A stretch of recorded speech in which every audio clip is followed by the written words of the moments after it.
Navigating today's real estate market can be tricky. Want to buy or sell a house, finance or insure a house, or stuck with a house and don't know what to do? Florida Talk Real Estate has been your local one-stop real estate shop since 2012. Get the advice you need from your local real estate pros.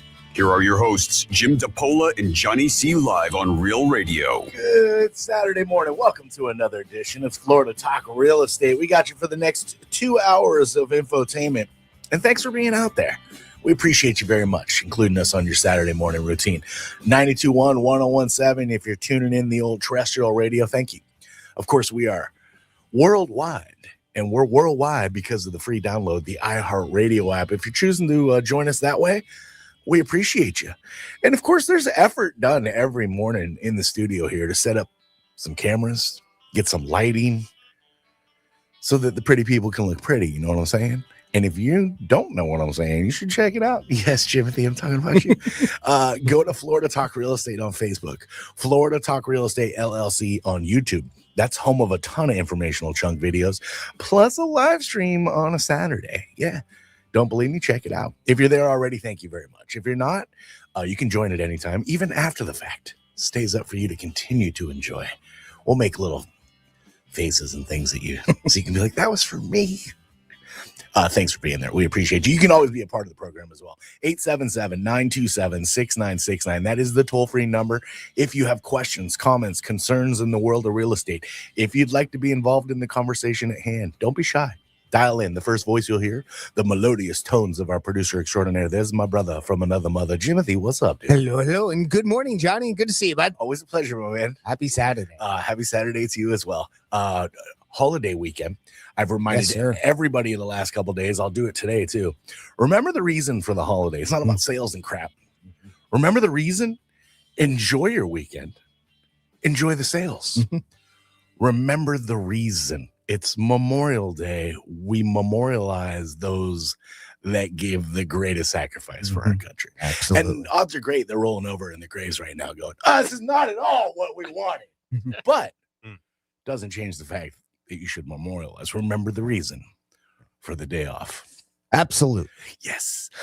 And there isn't much happy about it either. I know that's a common weird, thing that people say. And I've done it, I'm sure. Oh, I do it all the time. A number of times, and it's never done maliciously. And I think for most people, they don't do it maliciously, but it really isn't a happy thing. It's tough to say happy when you're talking about remembering the dead, right? Yeah. Exactly. But I think you have to incorporate some happy in there because you should be happy that they were willing to sacrifice. Celebrate their sacrifice is what we're doing, truly. Sure.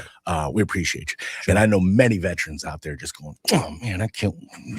You're the best of the best. Veterans Day's coming. We appreciate you more than you know. Sure. But it's not about you this weekend. Johnny C., that's me, your old buddy, your old pal. There's Mike Rao, the mortgage guy from the mortgage firm. He'll remember the reason for the holiday. Well, I have to now. You just reminded me. I'll do it again a little later. Although I don't usually say, I don't think I say Happy Memorial Day. I would say something like enjoy your Memorial Day, which I think is okay, right? Like you said, enjoy your, because it is a 3-day weekend for a lot of people. So maybe coming on a little bit of stress. There was school finishing, high school graduations, college, so a little bit of a break. People look forward to that, I think. I'm curious if things have devolved over the years. This radio station, we're involved with going out. What is the name of that cemetery? 441. That's where my dad is. It's, yeah, it is. No, well, the veterans? The veterans, yeah. What's it called? We've gone out there years past and recruited listeners to walk out and physically push flags on all those Tuesdays. It's an undertaking. It requires a lot of folks.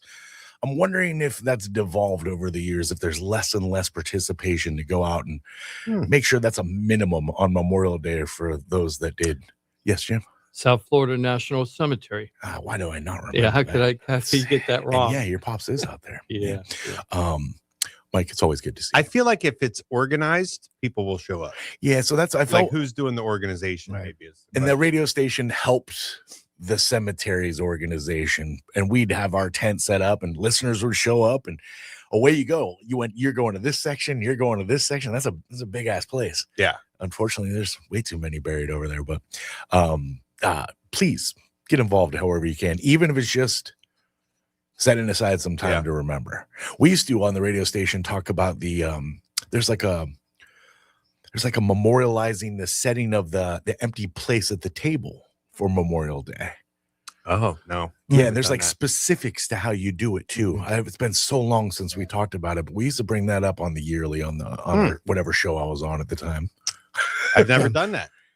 There's restaurants to do that, if I'm not mistaken. I don't know the involvement of it. I don't know how massively involved people get with it, but there is a traditional place setting at the table for those that we are memorializing. Okay. Yeah, those that never made it home. I look into that. Yeah, it's pretty cool. Of course, you have to, have the traditional dinner at the table. True. Just true. That's kind of fallen off too. Almost feels like it probably falls into the families that lost a loved one. Oh, sure. Okay. I feel like that's probably more that would make prevalent. Sense. Yeah. Jimmy D's here. He's our fearless leader. 14 plus years now. He's run a top producing Keller Williams team. It's the Florida Home Pros team, Keller Williams Innovations. Jim DePola. It's Jimmy D. How you be? Hey, happy South Florida, everybody. Happy Memorial Day. That's my first shout out is about Memorial Day. I had a customer call me yesterday. It actually almost brought a tear to my eye. He had just called and said, we just put their house under contract or hopefully close the next Thursday. And he was sent a message yesterday. He said, hey, Jim, I remember your dad's in the South Florida National Cemetery and just wanted to wish you and your family a happy Memorial Day and thank you for everything you've done. And that I was just really surprised that he remembered. And I was like, how would he know that? And I remembered that the day I was supposed to meet him for the listing appointment was my dad's birthday. And every year for his birthday, me and my family go out to the cemetery, for memorial. And go visit Pops. And I couldn't believe that he even remembered that just as an off thing. That was really nice. So thank you, Tim and Karen, very much. I really appreciate you. And I'm so glad that you hired me and trusted me to get a good job done for you. They just sold that house in Royal Palm. That was the one we had like 18 offers in 3 days. It felt like it was a COVID deal. Right. We just found out the house appraised, Mike. I was so worried. So let's talk about that for a second. So we actually took 10% higher than the list price as part of the sale. Okay. And I was a little worried about that because I talked to AJ from experienceappraisers.com. If you need a good appraiser, you go to experienceappraisers.com. Anyway, he was saying that he hates when the price goes that much higher over the list price. Specifically, it's worse when you're at a list price and then you need seller concessions for the buyer. So you raise the price to get the seller concessions. That wasn't the case in this situation. No, it wasn't. So, but I was a little nervous. And the appraiser, do you remember Bewitched? Do you remember the show Bewitched? Yeah, I remember it. That's the family with the wife's a witch and the kids got like witch powers too, right? Yeah, and I remember the little ting ting. Yeah, sound they make and the little nose twitch or whatever. That's all I remember. Well, there was an ant. Do you like that? You like that sound effect, Jerry? Oh, it's very nice. Yeah. You might hear that again. There was some cartoon also. There was an ant on that show, and she was kind of she was witch too, right? Yeah, but she was kind of there were a couple of ants on the show, but this one ant, she was like the befuddled ant who always got everything wrong. So she would try to do a witch spell, and it would always backfire on it and turn out say the wrong word or something. Yeah, or something, and then a completely different thing would happen that compared to what she expected. Awesome. But that's the way I felt this appraiser was that came out for this thing. God bless her. She was 83 years old. It took her still drives. It took her 3 minutes to get out of the car. Intervene. It literally took 3 minutes to get out of the car. I was just sitting there, and she was struggling, and I was trying to help her. She didn't want any help. She's very independent. Sure, but, yeah. She's like, I can do this. Just give me a second. Yeah. Don't touch me, real estate agent. Get your hand off of me. Yeah. I will mace you. Go sell a house. But she's probably been doing it so long. She's seen everything. Oh, and all your tricks, Jim. She was all your tricks. And starting from let me help you out of the car. Yeah, exactly. Exactly. She was the nicest lady though, and she gave a lot of background. She used to be She was involved in the acting. Like she built set designs for all kinds of events all over the country as part of the guild. The union for Actors Guild. Yeah. I The don't want to Screen say Actors Actors Guild. There's a different guild for, like, I was part of the Writers Guild, right? for a Oh, little all right. while. I see your point. And then they Yeah. I have was part of the Actors Lollipop Guild, and they Guild. have Mm, I Directors. want to be part of a guild. Yeah, they have Directors Guild, and then they have something for all the people that, like, the production Or the people. set. Maybe it's called a okay. Production Guild or Okay. something. All right. But anyway, so she was telling me her whole background. She had a really very interesting life, and she's still working. And she turned to me when she was done. She said, "My husband asked me when I'm going to retire, and I tell him when I'm dead." So anyway, so thank you, Anita, for doing a good job on her appraisal. She's probably right about that too. Yeah. Yeah, my husband was like, "Why don't you like spending time with me?" So very glad that house we got 10% more than what we were hoping in our wildest dreams to get on that deal. So everybody's super happy. The buyers are happy, the sellers are happy, everybody's happy. I'm 10? happy. 10% above list price is a pretty big number. It's a chunk. Yeah, it is. Yes. It's a significant amount of money. Yeah. And It feels like almost bizarro world to hear it right now in 2026, but it talks about Mhm. the condition of the home, the desirability of the home, and you guys priced it to where a ton of eyeballs are looking at it, Mhm. right? And then at that point, if everybody wants it, well, now they're competing with each other, right? Exactly. And we're going to talk a little bit later about that, Johnny, because the April report just came out on Thursday. So we're going to talk a little bit about the April market report and see what's going on. There's some interesting trends going on in there.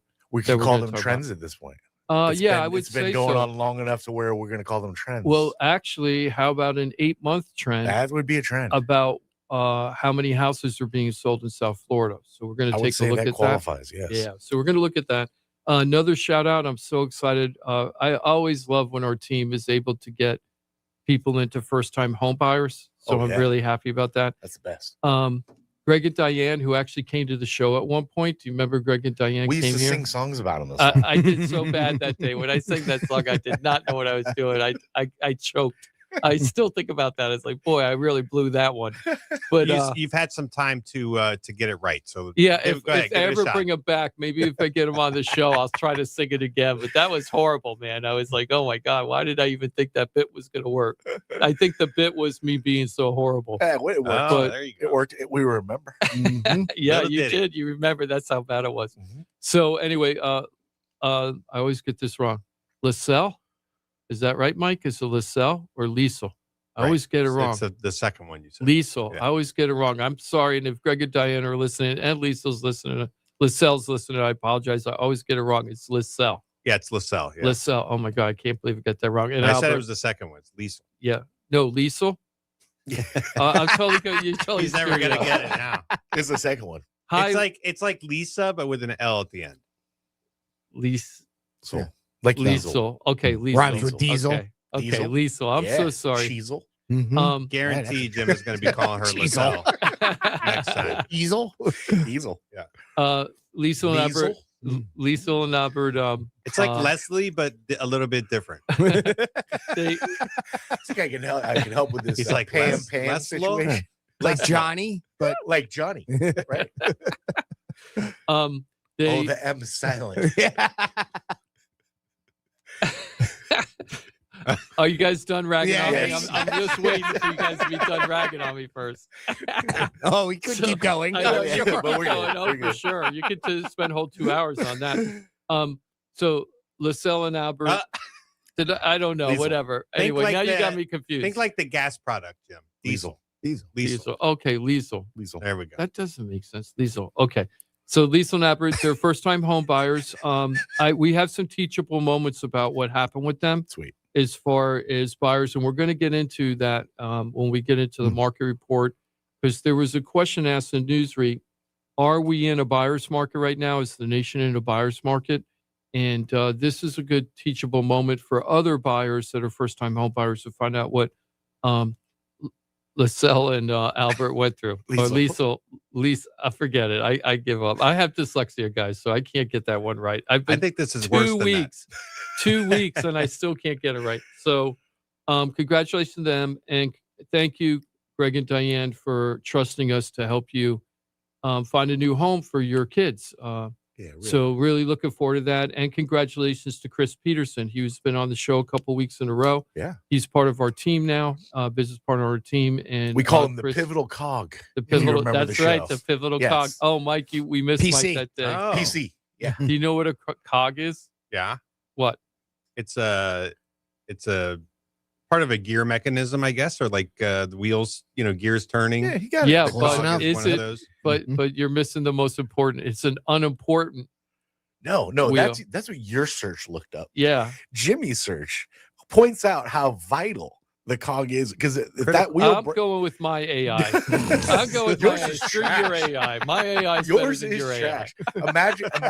Imagine that gear mechanism with broken cogs. Do you think that's going to be a very well functioning mechanism? So is the cog the tooth on the? It AI. is. No, on no. The gear? cog is the real is a circular thing with teeth on it. So that's the okay. way. But they But the said gear it's an itself. Yeah, unimportant. but if it wasn't working well, then the rest of the thing wouldn't work, would it? Yeah, but but stop turning. Well, my it would. my AI search said last week that it was an unimportant part of a system.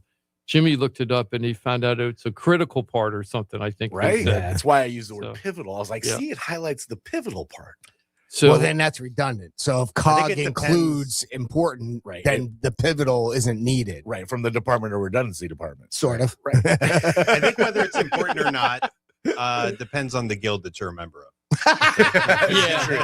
It's true. So true. Yeah. Call that a full circle. Perspective. It's so true. Nice. Look at that. In 17 minutes, we kind of wrapped it all Wow. up. How about that? Huh? We'll see you next Saturday. Boom. FloridaTalkRealEstate.com. It's FloridaTalkRealEstate.com. I know. I hear it. That was, I think, Chris's. So I he's think a that's- cog. He's either important or not, depending. Chris Yes. Peterson. Yeah, Chris. he's Yeah. important. Yeah. He's a- okay. No, that's why Johnny dubbed him the pivotal cog. Okay. So it makes sense to you, or if anybody else that missed the show, when we do the introduction, I like to have a little pizzazz, yeah. right? The mortgage guy from Right, it's the simple, mortgage, right? right. But it's a little pizzazz. Yeah. CPA to the I was like, what stars. should we call Chris? And Jim's like, team member. I'm like, Oh. team member? Like that. That just is lame as it gets. So on the fly, Pivotal. just pivotal cog just dumped out of my face. okay. Yeah. It's funny. And then the rest just kind of took off Yeah. from there. And then we were missing The it real because we radio didn't know way. what the definition of a cog was. And I was like, if Mike was here, he'd be looking it up right now. Right. Yeah. So, but I am going to look it up anyway. Like when we figured out the bunghole, Yeah. right? Mm. The Yep. hole in the casket, Yes. the wine Now casket. you mentioned like you could watch us back if you wanted to. You're listening Yeah. right now live. You could always go to Facebook or YouTube and check us out. I actually watched that section back on the bunghole The bunghole. just because it was funny, Mhm. and I just It was funny. I've actually rewatched us doing it because it was funny. well, The actually, bunghole. two Awesome. Yeah, I it was a think good it little was- segment. 2 or 3 people, Mike, that week, the week Yeah. after we had that, Yeah. without me talking to them, and I didn't even know they were like regular listeners. I knew they listened once in a while. 3 people actually said that they were just cracking up, and that's an old word. About the bunghole. Yeah, and they 3 people mentioned the bunghole to me that week, and I was like, wow, that was like a hit. That's my favorite part. If you were listening, like you were on that road with us. Bunghole was part of your vernacular, at least Yeah, for yeah. a 12-hour span. Yeah, At yeah. least. Exactly. It was a pivotal conversation. All right. I'm looking up cog now. I think I have the answer. Oh boy. Is it?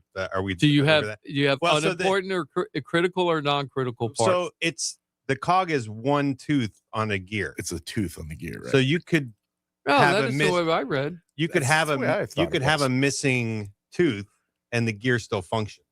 So if you have a gear with say 100 cogs on it or 100 teeth, like which one would be the pivotal cog? And I think the answer is there isn't one. They're all equally So important, did- and you could go without a certain percentage of them. Did you Wow, learn I that? hate Did the you way learn that put when you're working on your transmission and couldn't get it in reverse? This one's a I I non-typical. still rack yeah. on. That was like 8 years ago, and I'm still making fun of it. I know, but it goes into reverse, so you got the problem wrong. There is a persistent problem with that transmission, but it does go into all gears. Is it and a does cog? drive. Is it a cog issue? Is it a cog No. issue? I think it's related to a valve of sorts. Do you But- still have that car? Hey, listen, maybe we've got a listener out there. Yeah, it still runs and drives. It's like my farm truck. here's the problem with the transmission, which I rebuilt. When you're That's my driving, favorite part. It should not be overlooked. You yeah, rebuilt this I thing. rebuilt That's this, why yeah. I teased And him I'd about never because done it didn't go before. in It was my reverse. first time. I was kind of like figuring it out, right? So here's the problem for y'all. If there's a mechanic, it's yeah, no, it doesn't make any noise. But when you're driving, the shift from second to third will not happen unless you let off the gas. And then it'll happen. So you're like driving and you know when it's supposed to shift, like you feel like when it's supposed to go from second to third. And if you just keep it on the gas, it'll go, RPMs will go up, it'll redline it, right? So you just let off the gas and then it'll do a shift. So That's amazing. I love how you have to like learn the little nuance of things. Like you're like, let me see if I take my look at that shifts right. yeah, All right, so just take your foot off the gas. Yeah. And it's automatic, right? So it's just it's it's happening when so there's You're a not servo manually, in 'cause there. I'm thinking to myself, Yeah, I'm manually thinking, shifting, right. you're probably coming off the gas to shift. No, Yeah, it's an yeah. automatic transmission. Okay, So all right. you know how Not not when it's really. supposed to shift. When you Not feel that really. shift coming, you let off the gas, it kicks into gear, and you go right back into the gear. I don't It's think just Mike more knows like- the definition of automatic. So you're not having to do anything other than let off the gas. So when you're driving, you know when your car is shifting gear, right? Your RPM will feel go it. up to like 3,000 and then it'll drop, and then Yeah. 3,000 drop. So when this one, when it's in second, it has shifted from first to second. It just won't go into third unless you let off the accelerator. That But if you doesn't let sound it- automatic. Yeah, but it's anyway, it's missing not manipulation. reverse. Semi-automatic. It's It's a semi- semi-automatic. that's It's missing the pivotal So, cog. Maybe we can get a caller. I'm pretty sure it's one of the Gotcha, right. the actuator. You know, some sort of it's a fluid movement problem. Flux capacitor. Yeah. Flux What capacitor problem. Jingle. Anyway, it's still dry. However many years later it is. I can see it. It's making it a little uncomfortable with me needling him about this a little bit. Still, 8 years later. Only if you get it wrong. I'm getting criticized for the wrong problem. But Ah, that this makes is it. true. That's what Yeah. makes it fun. If you want to mock me for my my non-shifting Yeah. through second and third, Be Yeah. factually correct when you're mocking me. So this is just now the vehicle that you just use for like yard debris and stuff around the. Or if I need to the go banner. pick up like a load of gravel or something, Gotcha. like I can, it'll drive around. Gotcha. Tony uses it to drive his boat, you know, to go to. Oh, all right. So this is just your various- this is your abuser. Yeah, it's all you know, rusting. Nice. It's not nice, but it's It's nice. farm truck. I Yeah. call it. Nice. Yeah. It Excellent. works. Shout out to Chris Peterson. Yep. So congratulations, Chris. I think that was his first time home buyer deal. So I was like, man, you know, when you do that, you really help somebody change their lives. And right. that's actually a good story because they've been renters and I think they thought their next step was renting. And I think Yes. their parents had talked them into at least like, hey, why don't you see where you stand? And they didn't really know. Maybe they were intimidated by the pre-approval process. Didn't know like could they even buy? And they were you know, money is always a concern for everybody. So like, do we even have close to enough money? And so we're able to find the combination of things. And yeah, so it's like, okay, if the stars align on these areas, you guys can buy 100%. Mhm. And That's a great so they story. went on that adventure, and it's not been easy for them, right? Like No. finding the right place. They and lost a couple of deals. it's like everybody. You have features of the house, feature of the location, and then features of on the money side of things that all have to line up. But it's exactly what we encourage people to do, which is don't like.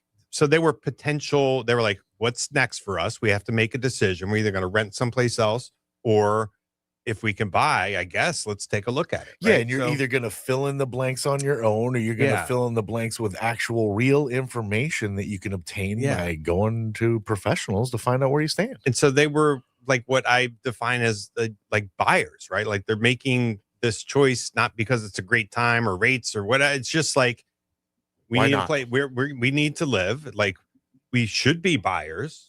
Why aren't we? We're not going anywhere. Our jobs are stable. Like we should be owning a home versus continuing to rent. And they just hadn't taken that step to even see where they stood. So once they took it, and it was like, okay, well, you guys are kind of like green light across the board. You Oh, great. go ahead, you know, do a buyer's consultation and get started. Comparatively, rent they were currently paying versus mortgage. Do you know how that set in? I don't know the answer to that. What do you have It's- an idea, Mike? It's higher than what they were paying, Right. what they're currently paying in rent. Right.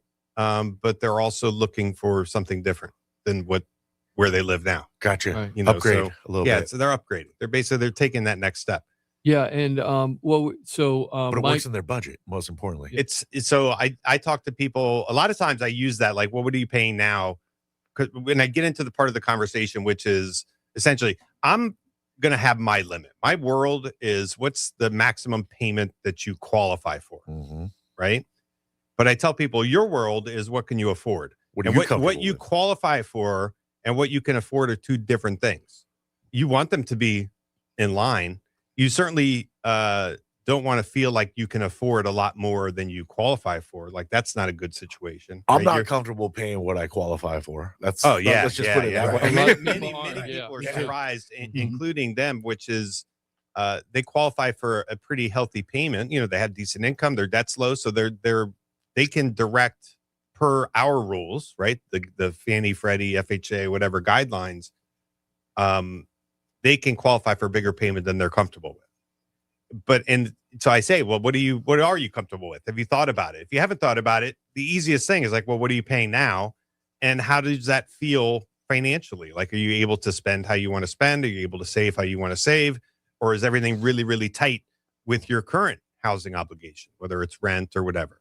And so they were able to analyze that. And so they knew they could afford more than they were paying in rent. So they kind of set their own limit, and they're still under my limit, Great.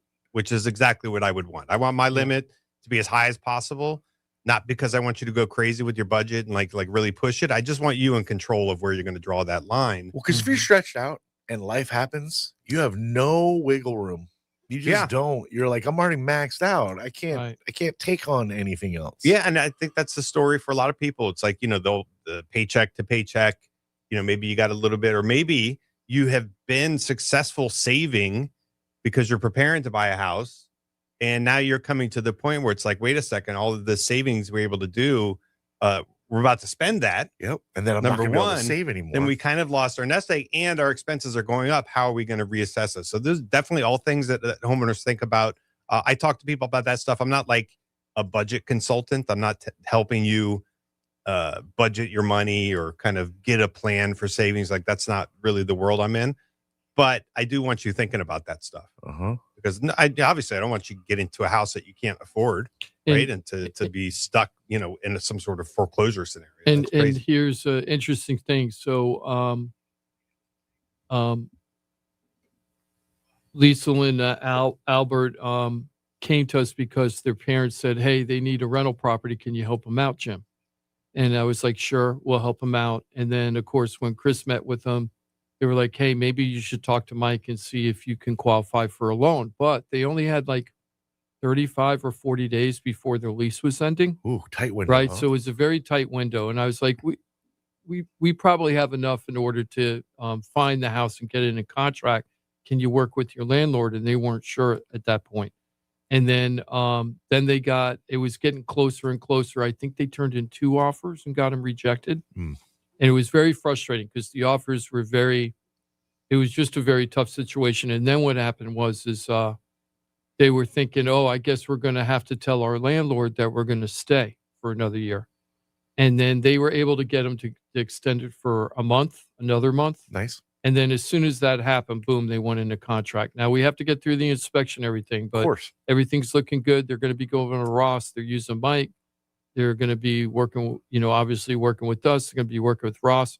Can't use Trident because seller's picking title on this one. Maybe the seller picks Trident. Yeah, maybe they'll pick Trident anyway. So that would be great. Actually, we just had one of those cases where they moved over to Trident. Why they for wouldn't another pick Trident? I don't know. I know exactly, right? Trident. So anyway, congratulations to Liesel and Albert. And thank you so much for trusting us, and we can't wait to get you to the finish line. I wanted And congrats, Chris. That's awesome. Yeah, congratulations to Chris. First, well, not really first, because he did 2 deals last year. If I say first, he'll be mad at me. But you said first time home buyer deal.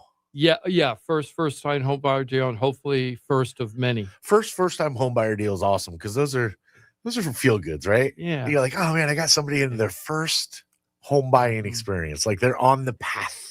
And they had to walk through a lot of stuff. There were a lot of emotions and stuff involved in it. We're going to get into that when we get into a little bit more about, is it a buyer's market in South Florida right now? Cool. Got a creepy critter story that I wanted to talk about real quick. Did you hear about this thing that happened in Orlando where this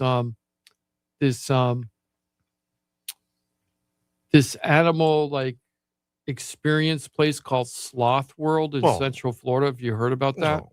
You didn't hear about Oh that? no, I hate this story. Where all the sloths died in the Yeah. warehouse So they because ordered the heaters though they went ordered down. 61 sloths over a period like a year and a half, This is a couple months ago. and 50. I just read it this week, so I gotcha. thought it just happened, but maybe not. 55 of the 61 that they ordered died. Many of them died just going through the travel from Costa Rica to over here. And I guess it's very common, by the way, not uncommon. Sloths in particular are super, super sensitive to changes. Yes. They require a lot of heat. And the reason that there was this massive loss of these sloths, so the Sloth World's opening, they order all these sloths from South America or wherever, and they put them in a freaking warehouse because they're not ready for them yet. And the cold air kind of came through, their heating devices kind of crapped out, and they all perished because it wasn't the temperatures that they needed. And they had no food or water in those cages. Terrible. So first some of them died in the travel, then some of them died in the warehouse while they were being held to get moved to the compound, and then some of them died from malnutrition. Brutal. So anyway, it was pretty bad. Then they started talking about how the Florida Wildlife and Fish Commission shut down all imports of sloths into Florida, right? So that's banned right now. Oh, so that place is not going to go well, is it? No, that thing I'm sure is shut down and or going to be shut down. And so anyway, they have a ban of all sloths coming into Florida. And I was thinking, do I smell a Florida story where people like how many people are ordering sloths from out of the country? Because that's how we get all our exotic species, right? People start ordering lizards and snakes and all kinds of things, and all of a sudden they're living in the Everglades. Yeah. Can you keep a sloth as a pet? That's what I was trying to figure out. Mike, very good question. So this is what we found out. They canceled Sloth World is canceled. It is declared bankruptcy, and it will never open to the public. On May 13th, the Florida Wildlife and Fish Commission issued an unprecedented executive order placing an immediate temporary 60-day ban on importing any sloths into the state of Florida. The ban runs through July 10th, 2026, while the state completely rewrites its exotic animal permitting rules. And there's a criminal investigation going on into Sloth World to find out how this all happened and how all these sloths died. And then there are 10 remaining survivor sloths. There's 10 sloths that survived. They're now at the Central Florida Zoo, and they're being taken care of there, and hopefully they'll come around and do okay. So that got me into, so I started asking, can regular private citizens order sloths into the United States? And it says technically yes, but it's incredibly difficult and heavily regulated. And the rules are about to get much tougher. So sloths are classified as a class 3 wildlife animal. So class 1 are lions and bears. Oh my. Okay. Class 2 is cougars and wolves. And class 3 are animals that do not automatically require a commercial or formal exhibition setup license. So you can get a sloth if you want to as a private citizen, but you got to jump through a lot of regulations and hoops to get through. And it isn't very easy, and they don't recommend it very much at all. And the other thing I found out is that sloths are also highly stressed, and they can just die from stress. Yeah, big time. And the travel's not good for them. Yeah, it's super, super common, sadly, when they're moving these animals that they lose a bunch of them. Yeah, and it's funny because I had just heard, the reason I was interested about this creepy critter story is that there's some place on 441 near Lake Worth that has sloth petting, where you can go over there and you can go pet a sloth. You can do it at the Palm Beach Zoo too. They have the sloth experience. I didn't know that. Yeah. So Bednar's, have you ever heard of Bednar's? Bednar's Family Farm, sure. Yeah, I never heard of that. I never been there. I didn't know they had sloths there. They have sloths there apparently. Huh. Yeah, I've never seen a sloth there. Nor have I, but I haven't been there in a minute. So I was at some places. Somebody was telling me they just petted the sloths over there, and what Bednar's they make awesome. you do is they make you put a pillow over your chest, So when the sloth comes on you, because they got those big long claws, so they don't get you too bad. Huh. And you feed it grapes. Yeah, I guess so. I don't know. They I've love never been there. grapes. Do they? I Yeah. didn't know that. The only time I've ever seen sloths was in Costa Rica. Also, same for me. We probably should leave them there. Truth be told. I got a great shirt from Costa Rica. It's a sloth riding a bicycle. very slowly. Sloth on a bicycle. Yeah. Yeah. It falls over every single time. 'cause Yeah, it can't- yeah. And hard. Yeah, It you would struggles. Yeah. Can't get the It's a momentum up. tricycle. Yeah, you actually, just see it topple over. Hey, speaking of Costa Rica, I have a house that's going. I shouldn't say house, a hotel that's going on the market in Costa Rica. So if anybody wants to buy a hotel in Costa Rica, you got to give me a call. Boy, we should consider this. So this hotel, I got $5. Yeah, I it's got 5. Well, it's kind of interesting. This hotel is a 20 room hotel. It's got a really nice pool. It's 30 yards off the beach. It's just south of Yaco, which is a big entertainment district in Costa Rica. Mike's been to Yaco many times. Mhm. This is in Heredia, Mike. It's a little farther south. Yeah. So I don't know if Manuel Antonio is north or south of Jaco. I can't remember. South. South. Yeah. Okay. So this is just a little south of Manuel Antonio.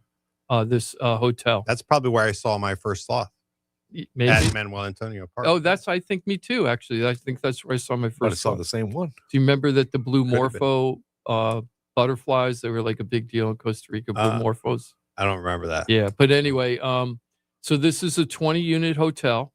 They're asking 2.2 million for it. It's But doing it seems very, very very. inexpensive. Yeah, that's what I'm trying to say, and it's in paradise.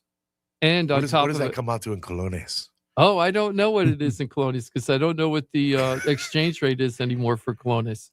But it's a 20 unit hotel. We're putting together a team for the hotel so that we're going to put a management team together down there so that if a non-Tico buys it, non-Costa Rican buys it, and they want to live here, but they want to have the experience of owning a hotel, but not being there every day, we're putting together a management team. The hotel's called Coco Mar.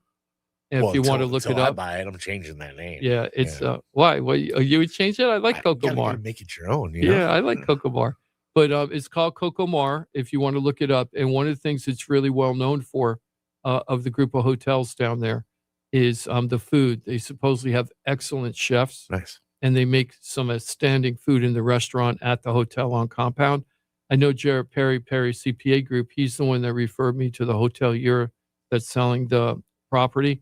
Jared's been down to that hotel, and I remember him telling me like 3 or 4 years ago when he went down there the first time with a bunch of ball players that they talked about how amazing the food was. Awesome. The chefs basically would just come to you and say, okay, what do you want to eat today?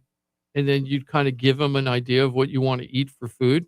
And then they go to the market and buy everything fresh and then just cook it for you right there. Yeah, I It's pretty imagine amazing. everything is fresh. There's just no BS on that plate.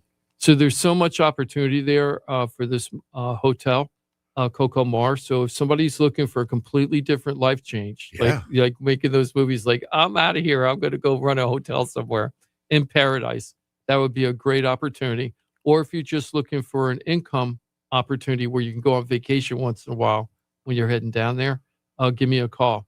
We're also going to be selling a 10-bedroom, 8-bath compound on a golf course on the eighth hole.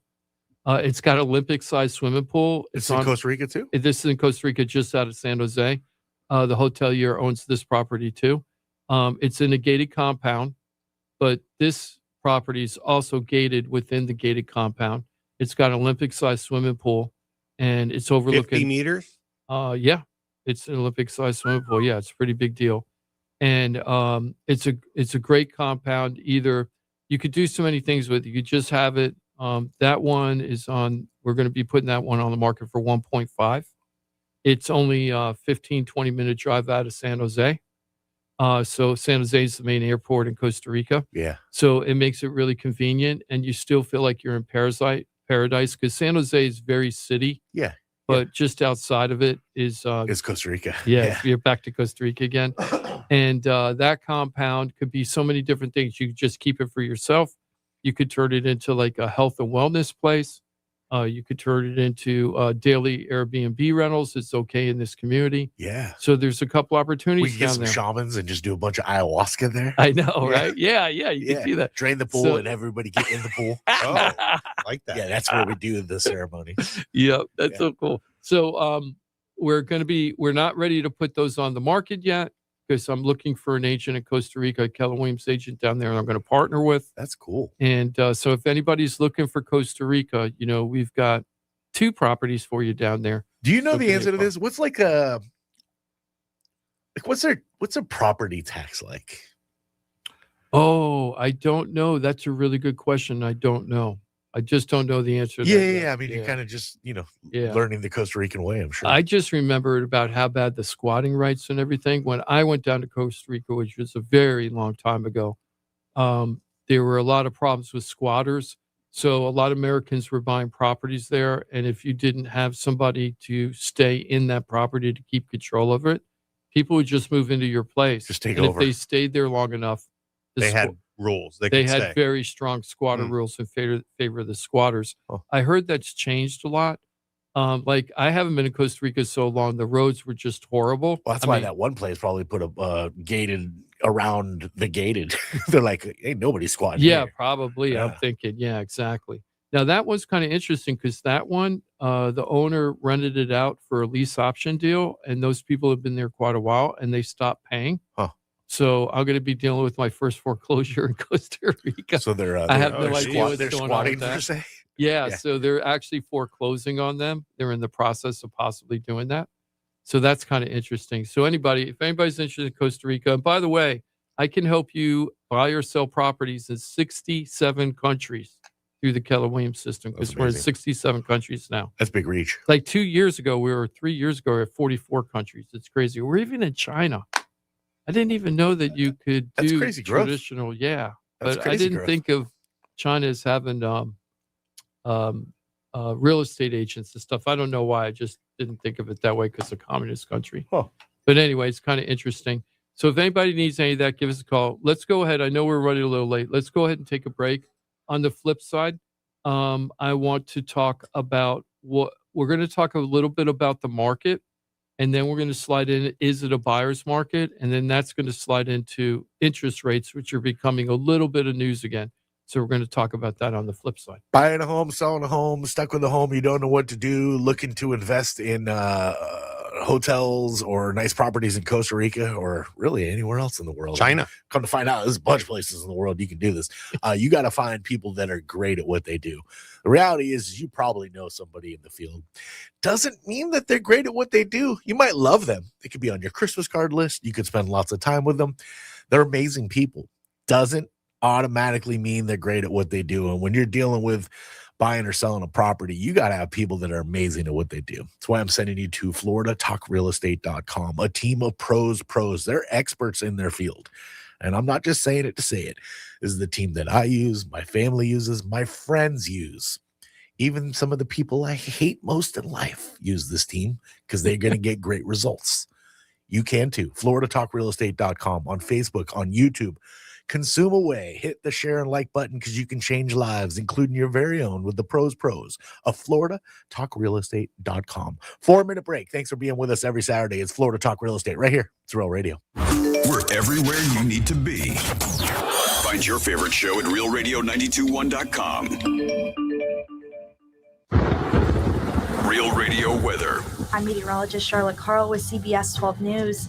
We're expecting mostly sunny skies for the rest of your Saturday.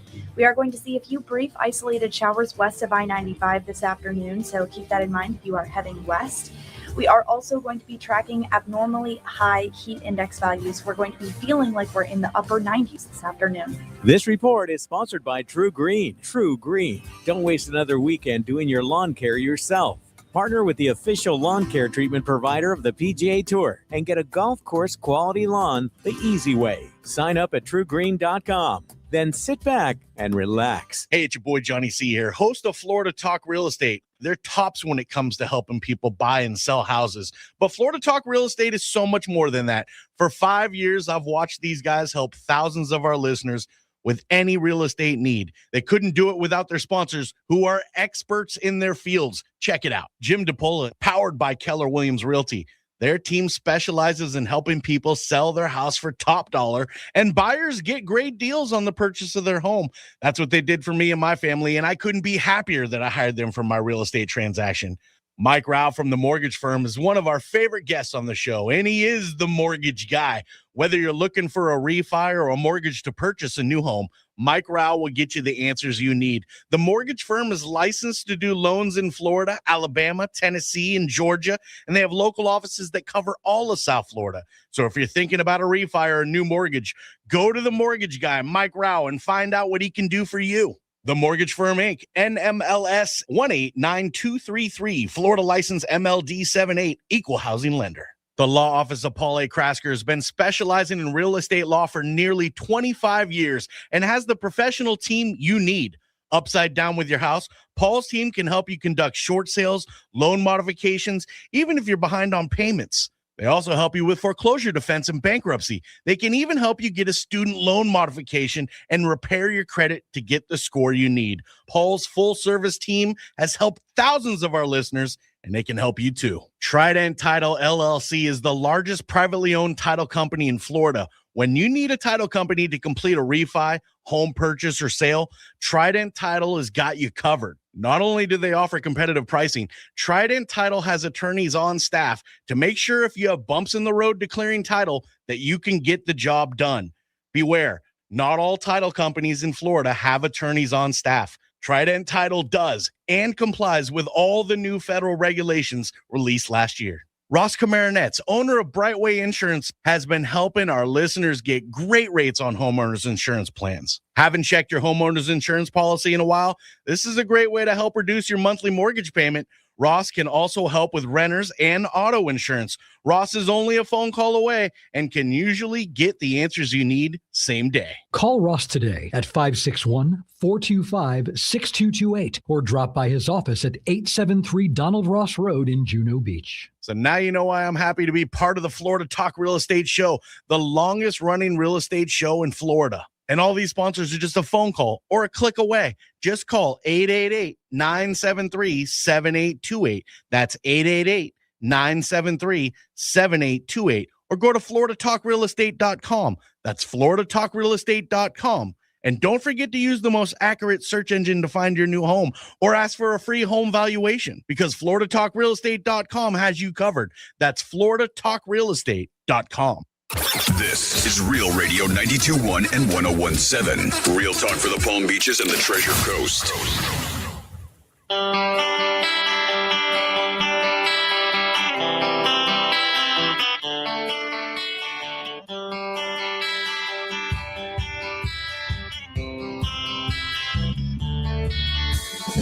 This is Florida Talk Real Estate with Jim DePola and Johnny C. Got a question for the show? Call us live at 1-877-927-6969. Yeah, that's it. 877-927-6969. Plenty of time remaining on a Saturday for your phone calls. It's the 23rd of May, Memorial Day weekend. Remember the reason for the holiday. Have a wonderful weekend, but please remember the reason for the holiday. Johnny C, that's me. Jimothy's our producer extraordinaire. What's up, my dude? Hello, and good morning, gentlemen. And good morning to you. Of course, we're armed with some of the pros of FloridaTalkRealEstate.com every Saturday, like Mike Rao. He's the mortgage guy from the Mortgage Firm. Hello, Michael. Good morning.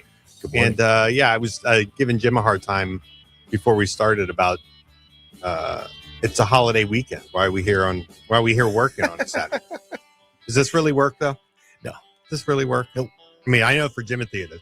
You talked about, and you were here, remember a few weeks back, how you got here a little bit earlier than normal and you saw the setup and the phones and everything. What you haven't seen, you haven't been early enough to see Jimothy and Jim doing makeup before the show. I have not made Yeah, it. yeah, you haven't come in that early. So, is it really work, Jimothy? He's like, no, I get to practice. Now with the pleasures that I get.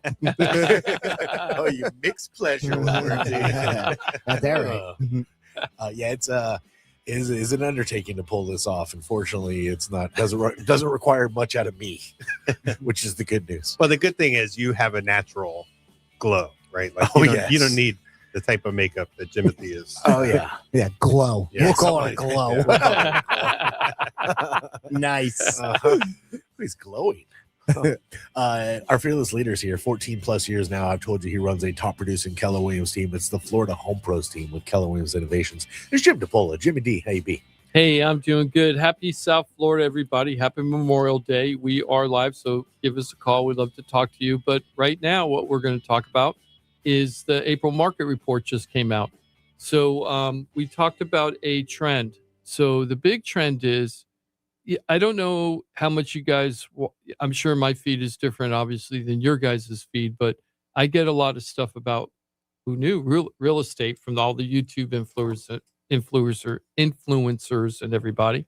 And my feed is just overrun with doom and gloom about how Florida real estate market's crashing. And this is like the beginning of the whole country crashing and blah, blah, blah. Interesting. And Wow. what I keep saying don't is, have that on my I don't either. my feed. oh, I have No. tons of it all the time. It's all, it's very clickbaity, Everybody's algorithm's a little different, though. Mm. Yeah. for sure. Yeah. But I can't believe how many people are saying it's collapsing, and it just really isn't collapsing. Last week we went over the foreclosure list and showed, and in my weekly email last week, if you get my weekly email, we went over the foreclosures, and one of our customers asked recently, should I only be looking only at foreclosures and short sales because they want a good deal? And what we went over last week is that we only have about 2.5% of the market is foreclosures and short sales right now. And you ain't getting deals. We went through that and too. You ain't getting and deals. the list price to sold price, unless the unit was in terrible, non-livable condition, you weren't getting 30% off, 20% off, not even 10% off. It's selling kind of like all the resale properties right now. And the answer for the reason for that is because there are banks and they want their money. Yep. So they're not just going to go, we'll just give up 10% of our equity of the home that we're foreclosing on. They don't do that. We went through step by step, Mike, last week of the process. Chris went through and did an offer on a foreclosure. And it's like automated responses.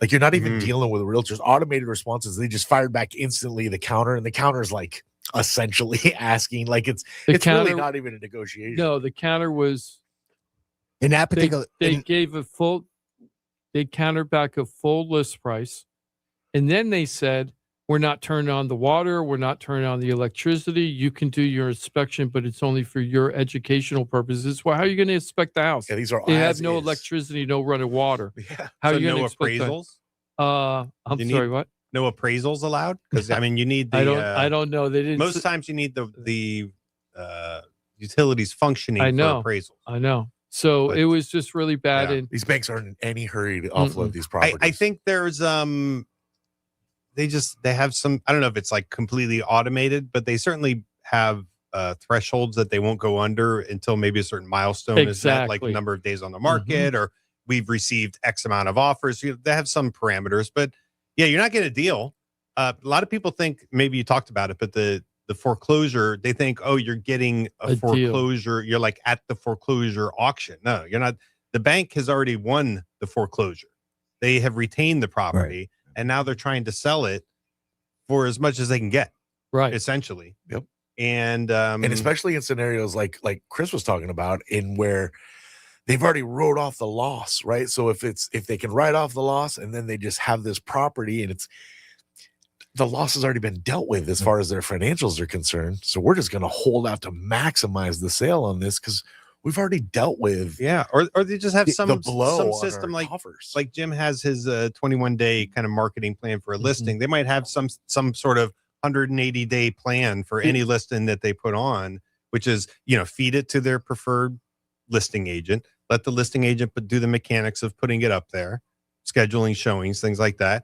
But we're not negotiating every single deal. It's auto negotiate. So It's just like that. the one thing that got me too was I didn't quite understand though, if they're not in a hurry to get rid of it, what about all the carry costs? Yeah, I don't get That that part. percentage. I Is think that it, Mike? Is it just it's so small I in think the so. big Yeah, big And picture of it? it's in, if they're counting beans, it's in the bean count.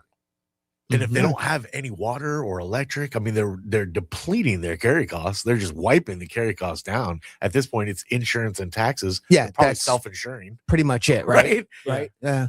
And really, they usually, I'm pretty confident they usually don't pay the taxes unless like they'll just let the taxes not be paid until the house closes, and then just pay off the taxes as part of the bill. So they're not even paying for some of that stuff. And who knows if they have insurance on it? I would imagine they're self-insuring. Yeah, that's what I would think. Yeah. So the foreclosure market is not robust right now. There's some out there.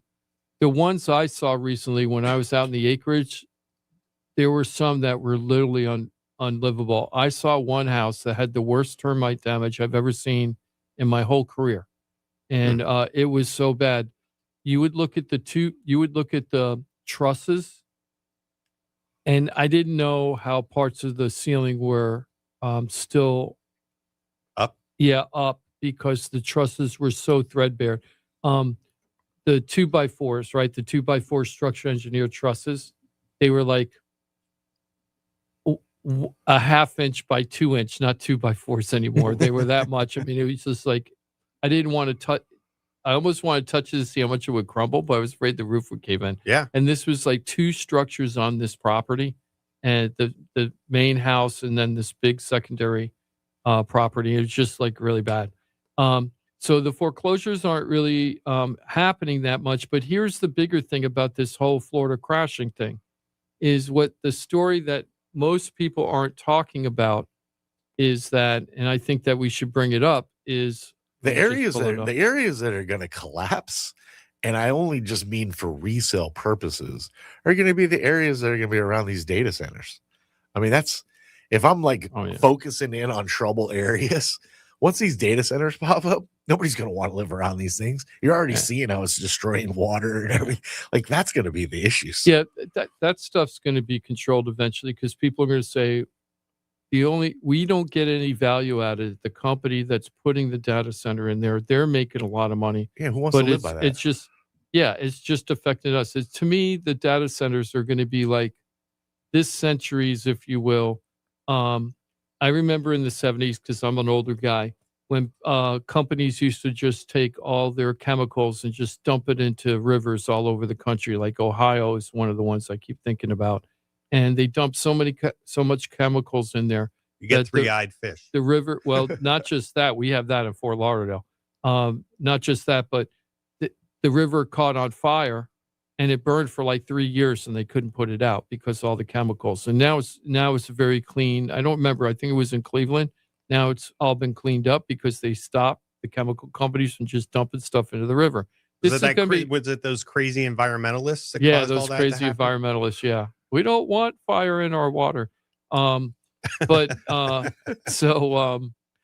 So I really feel like this is going to be the new thing of that. It's like people are going to go, hey, wait Data a second. centers? There's going to be a lot of negative effects for people surrounding the data center, and that's going to be. We should. They're going to have to control it. After I'd probably pay less attention to it than I should, because it is happening very close. Right, we're talking about the data center out near Arden. Oh, well, that's one Right. that's local and definitely getting a lot of attention, but just Yeah. in general, All just over in the general, country. yeah, they're kind of everywhere at this point. Yeah. Nobody wants them. Yeah, I mean, I know peripherally. And that they're why would huge we in- want our lives impacted just to make a company make money? We wouldn't. Because we don't have there's no benefit to us that the data center's there. The people surrounding the data center. There's no benefit to them.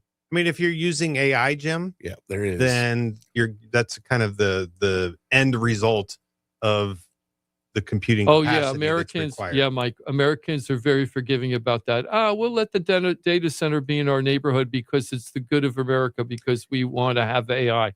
No, I don't think that's going to work too you're well. saying only the people in the neighborhood, like surrounding data center, aren't getting the benefit. Right. Okay. They Some they sort have a of, negative. Like, there's a reason They it have a exists. negative. Their life is negatively impacted. Yeah. In Just so that this company can go in and do this, in this state in particular, because this is really the only area we care about, although we should care about everything, but in this state in particular, the water conditions that we're in right now you should not be considering data centers. They consume so much of our resource. Mhm. Our aqueducts are already so highly salinated. They're depleting. Like Yeah. we are running into a massively under talked about emergency in the state when it comes to water, and they're going to be pumping up these data centers to use up all our water. I've been writing when I was a we newspaper. need to I've been writing transform about into, that into since the like 80. desalination plants. but, That's where the I- emphasis should be. I Yeah. like that. Well, I've been writing about the desalinization problem since '87, and they've been predicting the catastrophe for 35 years, Well, 34 years. It's been a slow moving train. It's been a Yeah. lot faster in the last handful of years. Our aqueducts are in bad shape. Yeah. Well, I'm more worried about infecting the aqueducts with chemicals and stuff from the data centers, because they're using that water to chill it, to cool everything down. And from what I understand, is it isn't just when the water comes out of when they're chilling it, there's a lot more chemicals in that water. And if that gets into our aqua system, that's going to be bad. Well, it's almost going to be worthless anyway because it's being so highly salinated at this point. Because remember, it requires the pressure.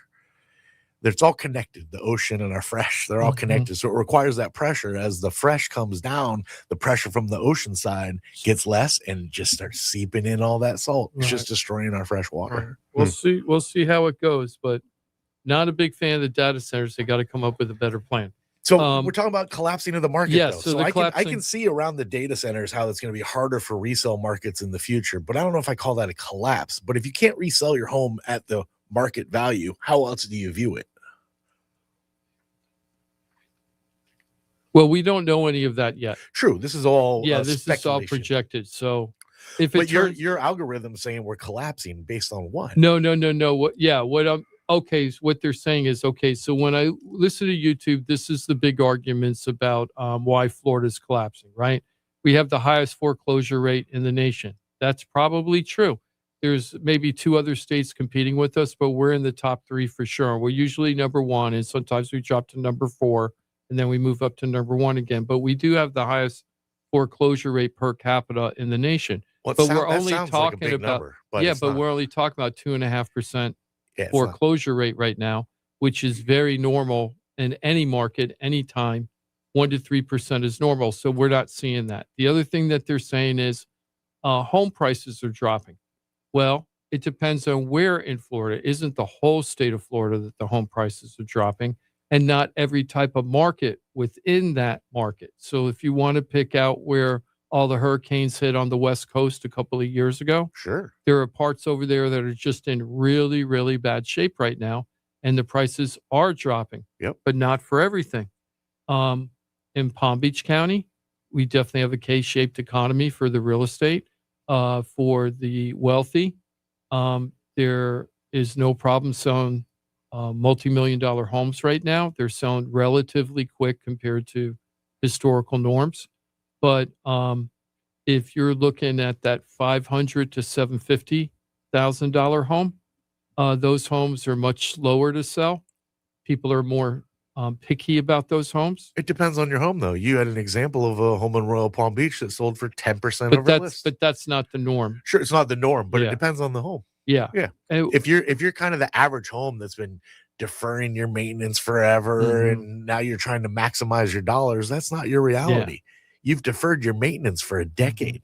Yeah. Yeah. And then anything under, if you had like our house, it was a single family home under 500,000 that was in relatively good shape. So that was super popular. That's why people saw value. When under 500,000 for single family home in Palm Beach County, Broward County, in Broward County, Palm Beach County, Broward County. Sorry, I'm having a hard time talking today. Martin County. Can't believe I'm saying this. Which Palm counties Beach are you County. I trying know to- exactly. okay. Palm Beach County and Broward County. Both those areas. If you're trying to get a single family home under 500,000, it's very, very difficult. So you're probably going to have a bidding war if the unit's in good shape. But the units that aren't in good shape and are very tired and really need new bathroom, new bathrooms, new kitchen, new flooring, new paint, new roof, new AC. Those houses are just sitting there, just sitting. Well, so they're not pricing them right. Well, you have to price they're it pricing knowing that you based on have the to. thing. Somebody has to come in and replace all Yeah. that stuff. So But- you're either in the market or on the market. I Now mean, we've been talking, Good but point, John. here's the trend I wanted to bring up. The trend for the single family homes. Hold on here. It is not cash sales. Hold on one second. Close. Florida Talk Real Estate is a.com. Access to the entire team. Pros. These are experts in their field. Every aspect of your transaction can be held in great hands with a Pros Pro if you go to floridatalkrealestate.com. Experience it for yourself. floridatalkrealestate.com. Pending sales. Okay, so pending sales have been going up quite a bit over the last several months. So what pending sales show is what the future is going to be in the next month and a half for closings, right? So it kind of predicts what's going to happen in the future based on the amount of houses that are in contract in April. How many of those are going to close in May or June, right? These are all people looking at the bond market going, let's go. Now's Yeah. the time. So, What are we waiting for? On the buy side or the sell side? On the buy side. Yeah. So in Palm Beach County, we've had 1, 2, 3, 4, 5, 6, 7, 8, 9, 10, 11, 12 months, a whole year of month over month increases of the amount of sales, of pending sales that are going through. So for example, in April, we had 1,559 single family home pending contracts in Palm the Beach month of April, Palm Beach County.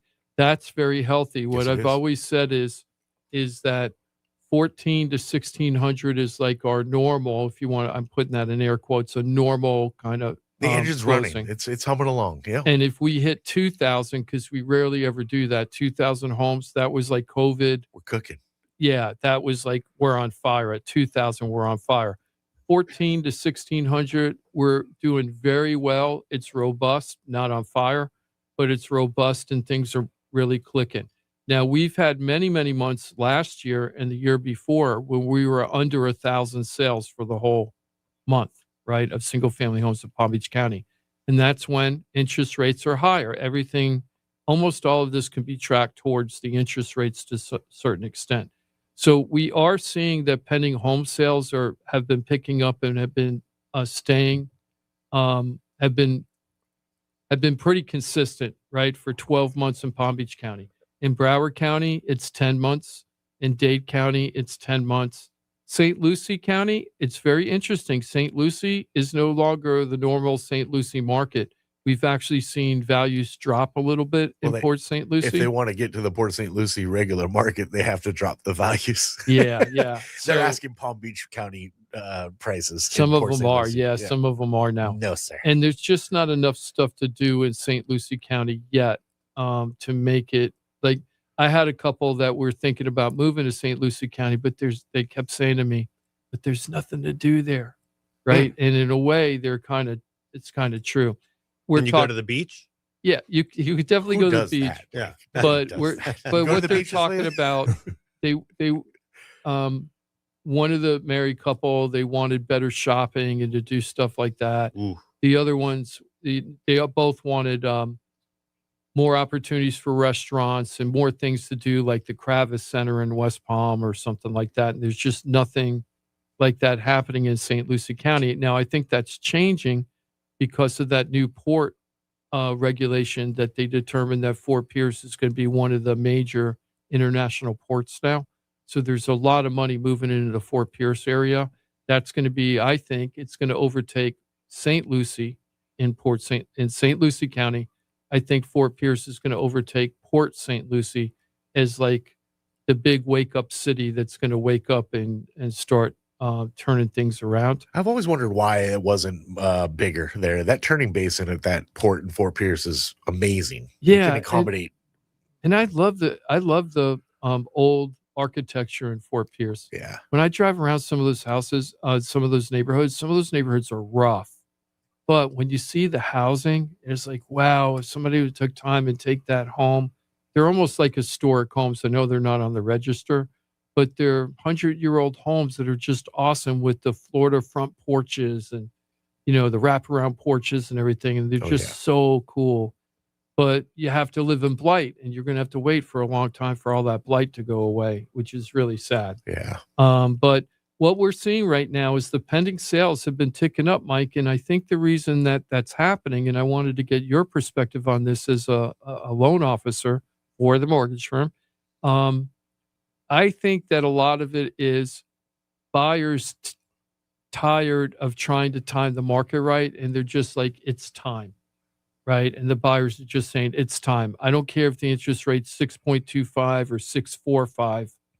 I got to buy a house now because I've been waiting for too long. And that 3% interest rate just isn't, they finally realize, I don't think that's coming back for a long time. Do you think that's kind of true, Mike? I definitely think there's something to getting used to the interest rates where they've been, because we really, I mean, we've had some ups and downs, and there was a glimmers of hope and then some despair afterwards. If you're kind of like in the market, you're like, wait a second, did I just lose ground like this week? Right. And it's possible that you did, but we're in the zone, and we've kind of been in the zone pretty comfortably for, I don't know how long, Jim, 18 months now, going on 2 years. Mm-hmm. So I think buyers are figuring out that there's ground to be gained either with prices of homes or the ability to negotiate and get something from the seller that can kind of make a big difference for you. So whether that's a price reduction or a seller credit.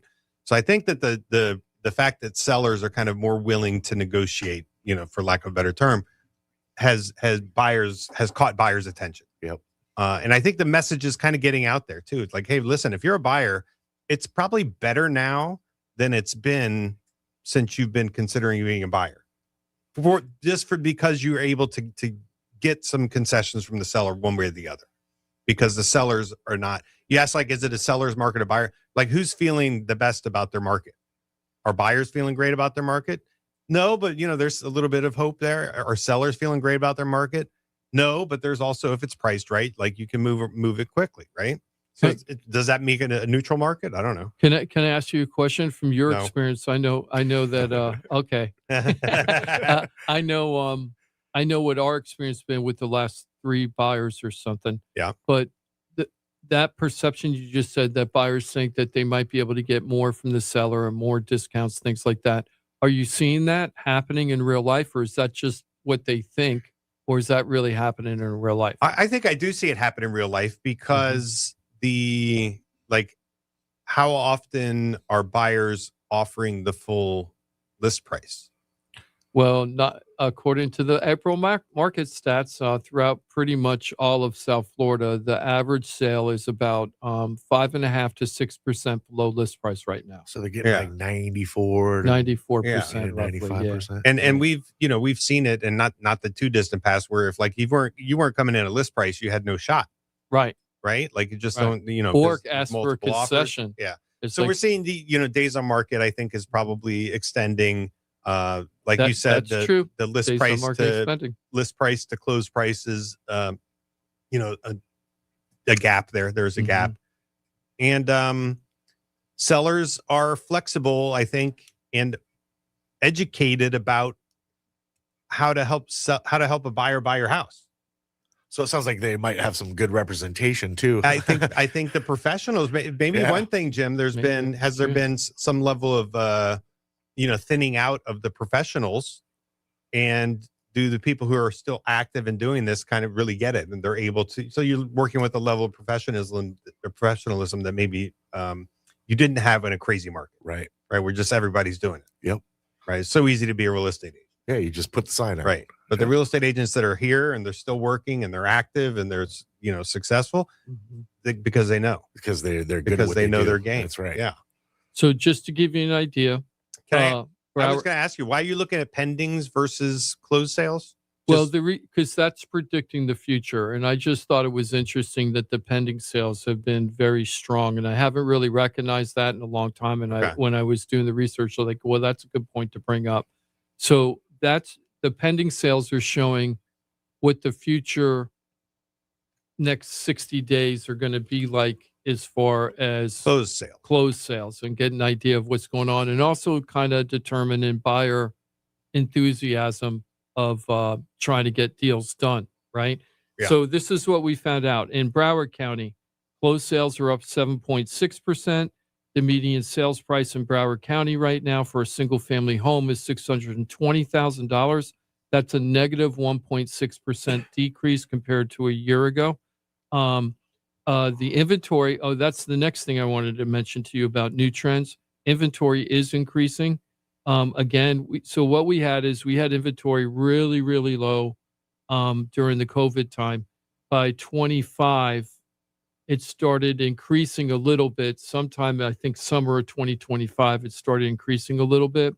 Then it slowed down again where inventory wasn't increasing that much. Now it's picking up again, which means more people are, it means more people are putting their houses on the market, but it also means it's taking longer to sell, right? So the days on market is going up almost in every county. Broward County has 4.6 months supply of inventory. 6 months of inventory is a neutral market.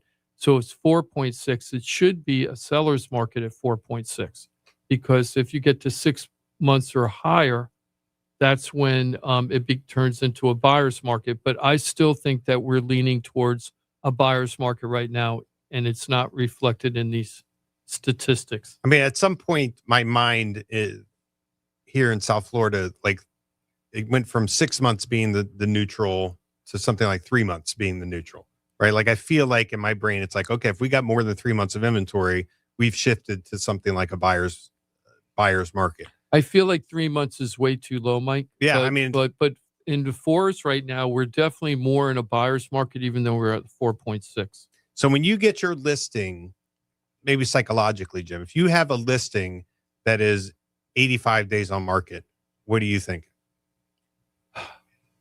Yeah. I just had a long conversation with one of my customers that's 88 days on the market. Yeah. Okay. And it's really, really rough, and it's very hard. This is what it's so psychologically, So- that's 3 months, right? So one of our properties that's been on the market for a little bit, we've had a steady stream of showings, and we had one contract, and then we were in contract, and then the next day they pivoted and stepped out of the contract because they had an opportunity to buy a single family home. They turned an offer on and it was rejected, so they were going to buy ours, and then they ended up buying a different home. We've had other people express interest, but they have not turned the offer. Now, when I look at the stats on that property, we're the second lowest price for that size and that type of home in that area. We're the second lowest. Active, right. But we're not getting any offers. And because we've had so many showings, even though I can't show you statistically that the house is overpriced, I believe it will appraise at the price we have for sure, but we can't get a buyer to give us that price. And that's because buyers are more selective. And it's also showing that they're not running out and grabbing the house that day. Even my first time buyers that we just talked about, it took them like 2.5 days to decide if they were going, what kind of offer they're going to structure and what kind of offer they're going to turn in on the house. That used to not happen. We'd go out and look at a house, and it's like, we got to race back to the office right now and turn in the offer before 5 other people do. Right now, you have a little bit of time. You can even come back 2 weeks later and the house will still be there. Right. That's another thing. There's a lot of agents out there that don't understand this type of market. And I can't believe that some of the offers that they turned in, the agents, the listing agents didn't want to. When I say listing agent, obviously I mean the seller, but the listing agents are telling us they don't want to take the offer, really nasty about our offer, right? And then 2 weeks later, it's still there. So it isn't like they've got 4 other offers and like, I don't need your offer. They just turning down the offer and not even negotiating with it at all. Countering in full. It's like, That's not countering. Right, which is not a counter at all. And we're seeing that all the time right now. And so it really depends on, as Johnny said a million times, you got to price it right for that size home, that condition of the home in that neighborhood. It makes me think of when we bought our house 3 doors down, we were like, that's the one. And we made a full asking offer. And they were like, oh, we already have 4 offers at that. And we're like, oh, all right, well, good luck. We went back to the one we live in. And we're standing in there. We're like, all right, this one, this is the one. We made the offer in the living room. That's the house we ended up buying. Mhm. That house that we 3 doors down that we offered full asking, it stayed on the market for like Months, right? 6-8 more Yeah. months. And you're like, huh, what happened to your Yeah. 4 other full askings? You screwed the proverbial pooch there for your homeowners because you thought you were going to squeeze some more dollars out of it. We were giving you full asking. And sometimes Garth Brooks said it best. The Keep unanswered prayers are the things that are the ones that you love. That's God's greatest gift, right? After we moved in, we're like, oh my God, the marching band's in your backyard because we live right by the high school. The marching band practices in their backyard. Yeah. We hear it loud and clear. They hear it like they're in their Like they bed. can feel the reverberations, right? Yes. Reverberations. Oh man, kicks in with a beauty. But Oh is my it God. enjoyable or no? Like So from our perspective, it is, yeah. But we put in impact windows at the time, so you don't even hear it unless you want to hear it. unless you're outside. That other house has impact windows, and they have no say. I have some audio of it.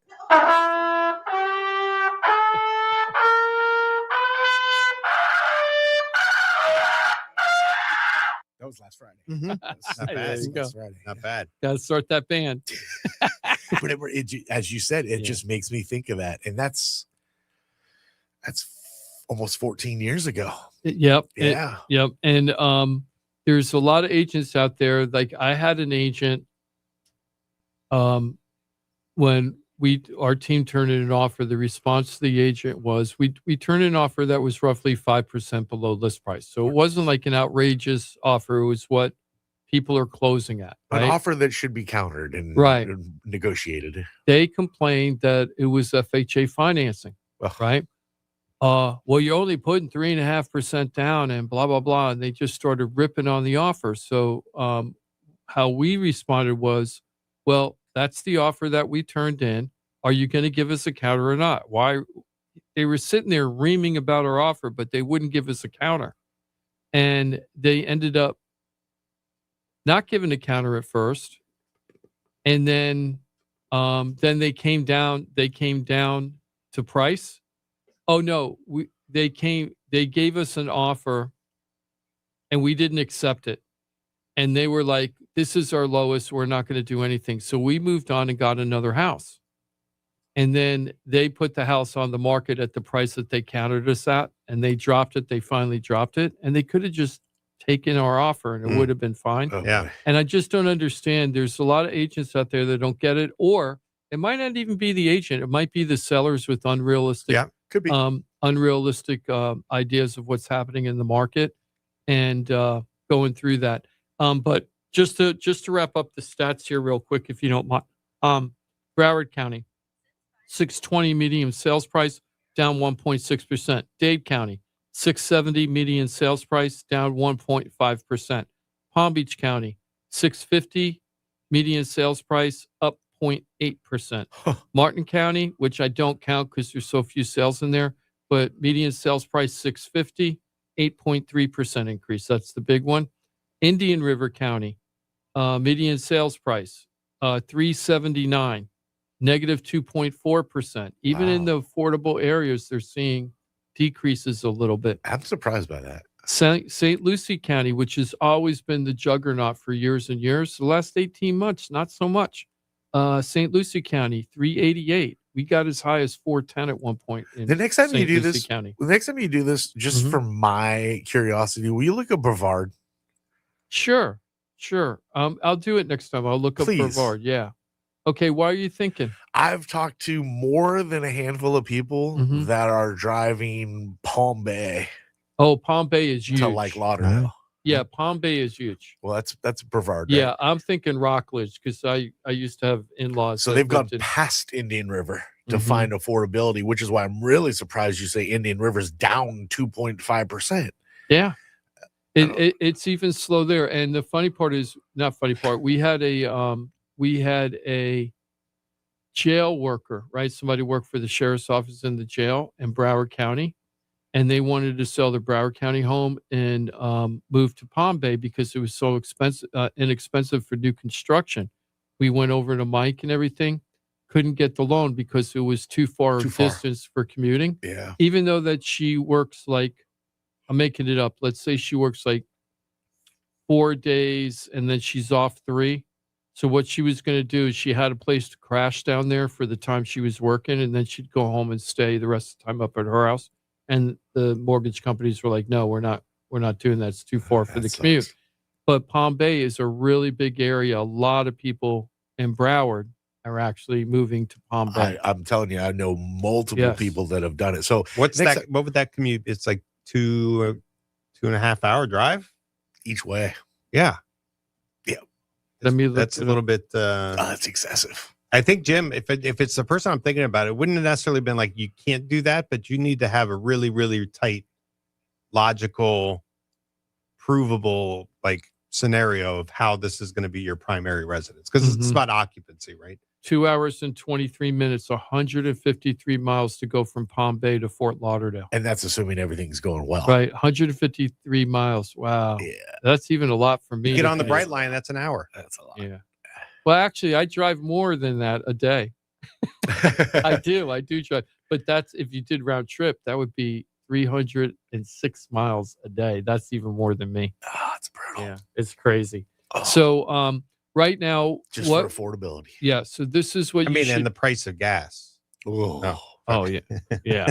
About it. Can't talk about that. Yeah, it is what it is. I saw 479 at a place today on Southern Boulevard. They're saying that they're expecting AAA. They're expecting very little impact gas prices on people moving around and about this weekend. That's not what I Very heard. little impact. That's what I've heard. I heard it's going to be the most expensive Memorial Day week. You know, you hear those. Oh, for those sure, but headlines, they don't expect it to thwart people's movement. You know, this is really amazing that Americans are the backbone of the whole economy and the whole world, just because we spend so much, because we're spenders. We're the consumers of the world. Yeah. Yeah, it's pretty crazy. Let's go ahead and take a break. I know we're a little early. Okay. Let's take a break. On the flip side, this is what we're going to do. I want to start off with 3D printing. It's happening here in Palm Beach County. And I want to talk about for houses, 3D printing for houses. Going to talk about that because, you know, that's my little thing. I can't wait until new construction types come in and make houses more affordable. Not saying this is the answer, but it's kind of interesting that it's happening. And then the AI takeover. Yeah. And then we're going to talk a little bit about bonds. I don't want to get too wonky. Okay. But I want to tell people what I think, and you could take it or leave it. But I want to tell them what I think you should be watching for instead of the Fed Reserve rate is the 10-year Treasury yield, which we've talked about a lot. But I'm very concerned of what the economy is looking right now. So I did deep dive research into bonds and found out some kind of interesting factoids, and we're going to talk about that. Maybe it's a teachable moment for people. Excellent. And that's what we'll do. We'll be back in 2 and 2. Yeah, a little bit more. Yeah, a little bit. Something like that. 2 and 2 times 2. Little Chuck Woolery throw out there. Yeah. You were a dating game fan? No, not at all. I mean, maybe caught a couple episodes here and there. Yeah, as a kid. Yeah, exactly. Yeah. Mhm. Sit there and watch it. Dating game, newlywed game for sure. Newlywed Game was the best. Newlywed is awesome. Yeah. Yeah. And that Bob Eubanks, Bob Eubanks? Right? Yeah. That guy was very salty. He was in the butt, Bob. In real life. That's I the love that one. best That's my answer ever. favorite. In the butt. Where's the craziest place you made whoopee? Definitely. Yeah, he was Randy as a host, right? Well, and these but off air he was. Oh yeah, he was XXX off air. Oh yeah, interesting. Who was the host? Bob Saget. Who was the host of Match Game? Wink. It started with the G. Letter. The guy's name started with the G. Gene something. It was Gene something. That guy gave me creeper. Yeah. I mean, major creeper vibes. Even as a kid, I was like, man, that guy's creepy. Well, if we're going to go all there, you got to mention this. What was the Chuck Berry one? Gene Rayburn. Gene Thank you Rayburn. very much. I got the Gene part. I was surprised. Yeah, he's awesome. But man, did he creep me out? Even as a kid, I was like, man, he is touchy feely, forcey. Yeah, he was pretty crazy. Not as bad as Richard Dawson. There you go. Dawson was straight up make out with your wife in front of you. Do you think he would have been? Yeah, he would have been Me Too'd. He would have been Me Too'd if that it was was Family around during Feud, that right? time. Oh, wait, Yeah. no, the youth today, Family they Feud, like right? Yeah, saw yeah. like 60s, 70s, 80s. They'd be horrified. Yeah, like Oh yeah. social norms. Get over When it. it came to men and women. Oh, yeah. Get Oh, over yeah. it. Yeah, that's not acceptable for sure. Oh, that's a great call. Which right one? there. What'd you say? Which Oh, one? Family Richard Feud. Dawson. Yeah, Yeah. watching Dawson just straight up make out with your wife. Yeah, I know, As you right? introduce the family. Yeah. So funny. Yeah. Go ahead. And it wasn't just like a it was the hand around the neck and everything. Pull the head in. Yeah. If there wasn't a partition separated, we had a handful of Yeah, pretty much. derriere. Yeah. Pulling her hips in. Good It's times. funny. That was so creepy. We're back in 4 minutes. Thanks for being with us every Saturday, Florida Talk Real Estate. We still got a ton of valuable information for you. If you want to join us, you still have time. 877-927-6969. Of course, if you're not comfortable on the radio, remember FloridaTalkRealEstate.com. FloridaTalkRealEstate.com. Access the entire team. Pros, experts in their field. You get them all at FloridaTalkRealEstate.com. We're back in four flat, actually. Florida Talk Real Estate right here on Real Radio. Think we're just in your car? Think again. Anytime, anywhere. Tell your smart device to play Real Radio 92.1 on iHeartRadio. Here's what's happening with the weather on Real Radio. I'm meteorologist Charlotte Carl with CBS 12 News. We're expecting mostly sunny skies for the rest of your Saturday. We are going to see a few brief isolated showers west of I-95 this afternoon, so keep that in mind if you are heading west. We are also going to be tracking abnormally high heat index values. We're going to be feeling like we're in the upper 90s this afternoon. This report is sponsored by Mattress Firm. Ready to upgrade to the perfect sleep setup? Let Mattress Firm sleep experts guide you to the perfect bed at the Memorial Day sale. Top brands, ideal comfort, score unbeatable deals on both. Mattress Firm.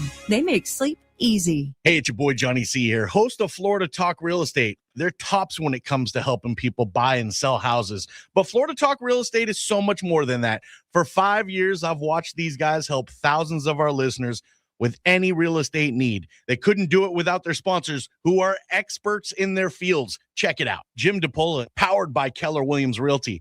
Their team specializes in helping people sell their house for top dollar, and buyers get great deals on the purchase of their home. That's what they did for me and my family, and I couldn't be happier that I hired them for my real estate transaction. Mike Rao from the Mortgage Firm is one of our favorite guests on the show, and he is the mortgage guy.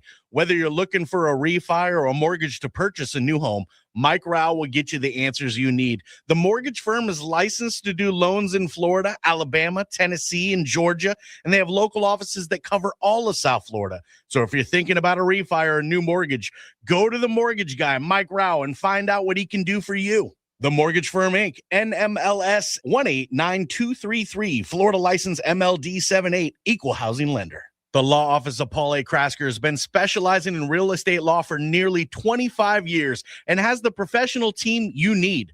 Upside down with your house, Paul's team can help you conduct short sales, loan modifications, even if you're behind on payments. They also help you with foreclosure defense and bankruptcy. They can even help you get a student loan modification and repair your credit to get the score you need. Paul's full service team has helped thousands of our listeners, and they can help you too. Trident Title LLC is the largest privately owned title company in Florida. When you need a title company to complete a refi, home purchase, or sale, Trident Title has got you covered. Not only do they offer competitive pricing, Trident Title has attorneys on staff to make sure if you have bumps in the road declaring title that you can get the job done.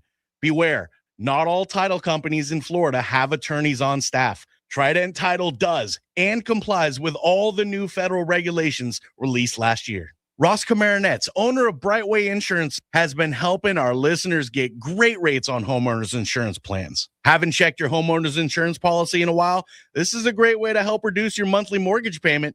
Ross can also help with renters and auto insurance. Ross is only a phone call away and can usually get the answers you need same day. Call Ross today at 561-425-6228 or drop by his office at 873 Donald Ross Road in Juno Beach. So now you know why I'm happy to be part of the Florida Talk Real Estate Show, the longest running real estate show in Florida. And all these sponsors are just a phone call or a click away. Just call 888-973-7828. That's 888-973-7828. Or go to FloridaTalkRealEstate.com. That's FloridaTalkRealEstate.com And don't forget to use the most accurate search engine to find your new home or ask for a free home valuation because FloridaTalkRealEstate.com has you covered. That's FloridaTalkRealEstate.com. From the Anajar and Levine Accident Attorney Studios. Have you been in an accident? Call Anajar and Levine Accident Attorneys at 1-800-747-FREE. That's 1-800-747-3733. Real Radio 92.1 is WZZR West Palm Beach, an iHeartRadio station. Make us the #1 preset on your car radio and on the free new and improved iHeartRadio app. Listen for all your music, radio, and podcasts. Free never sounded so good.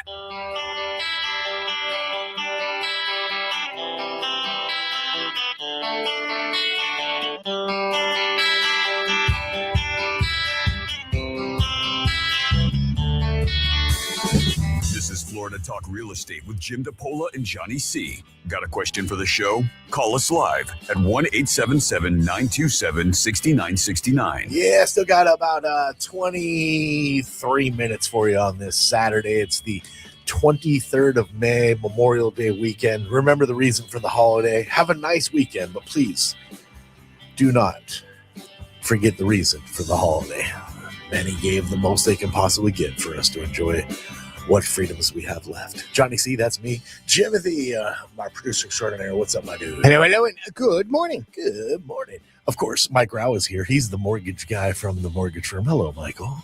Hello. Yeah, Mike, the mortgage guy with the mortgage firm on He is. Memorial Day weekend. That's it. Lots of M's in there. Emmed it up. Yeah. Good to see you as always. Oh, you too, sir. Thanks. Jimmy D's over here. That's our fearless leader. 14 years now, I've told you, plus that he runs a top producing Keller Williams team, the Florida Home Pros team, Keller Williams Innovations. You'll find Jimmy D in the team. There's Jim DePola. How you be? Oh, Hey, I'm doing okay. I'm doing okay. Excuse me. Hope it doesn't smell in here. We got. I wanted to get into 3D printing in Palm Beach Gardens.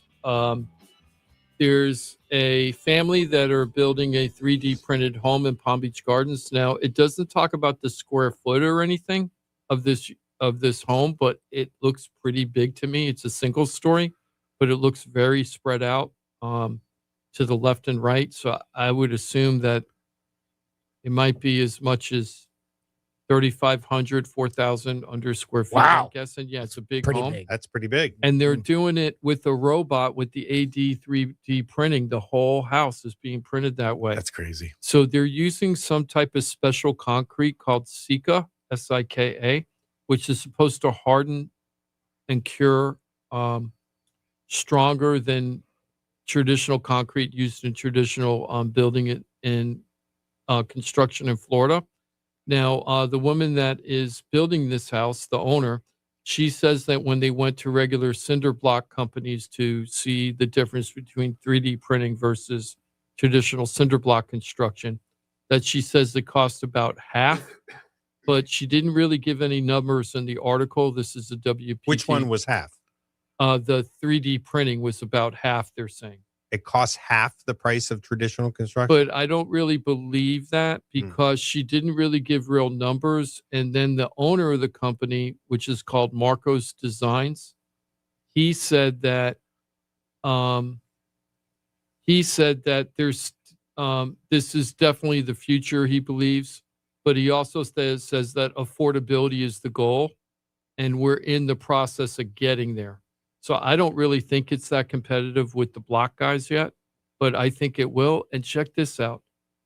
They're building that gigantic home, 3 workers to build the shell. Yeah. And they're all working the robot, and that's it. Huh. So there aren't, like, you Yeah. think about laying block for a house, there's a lot of guys out there.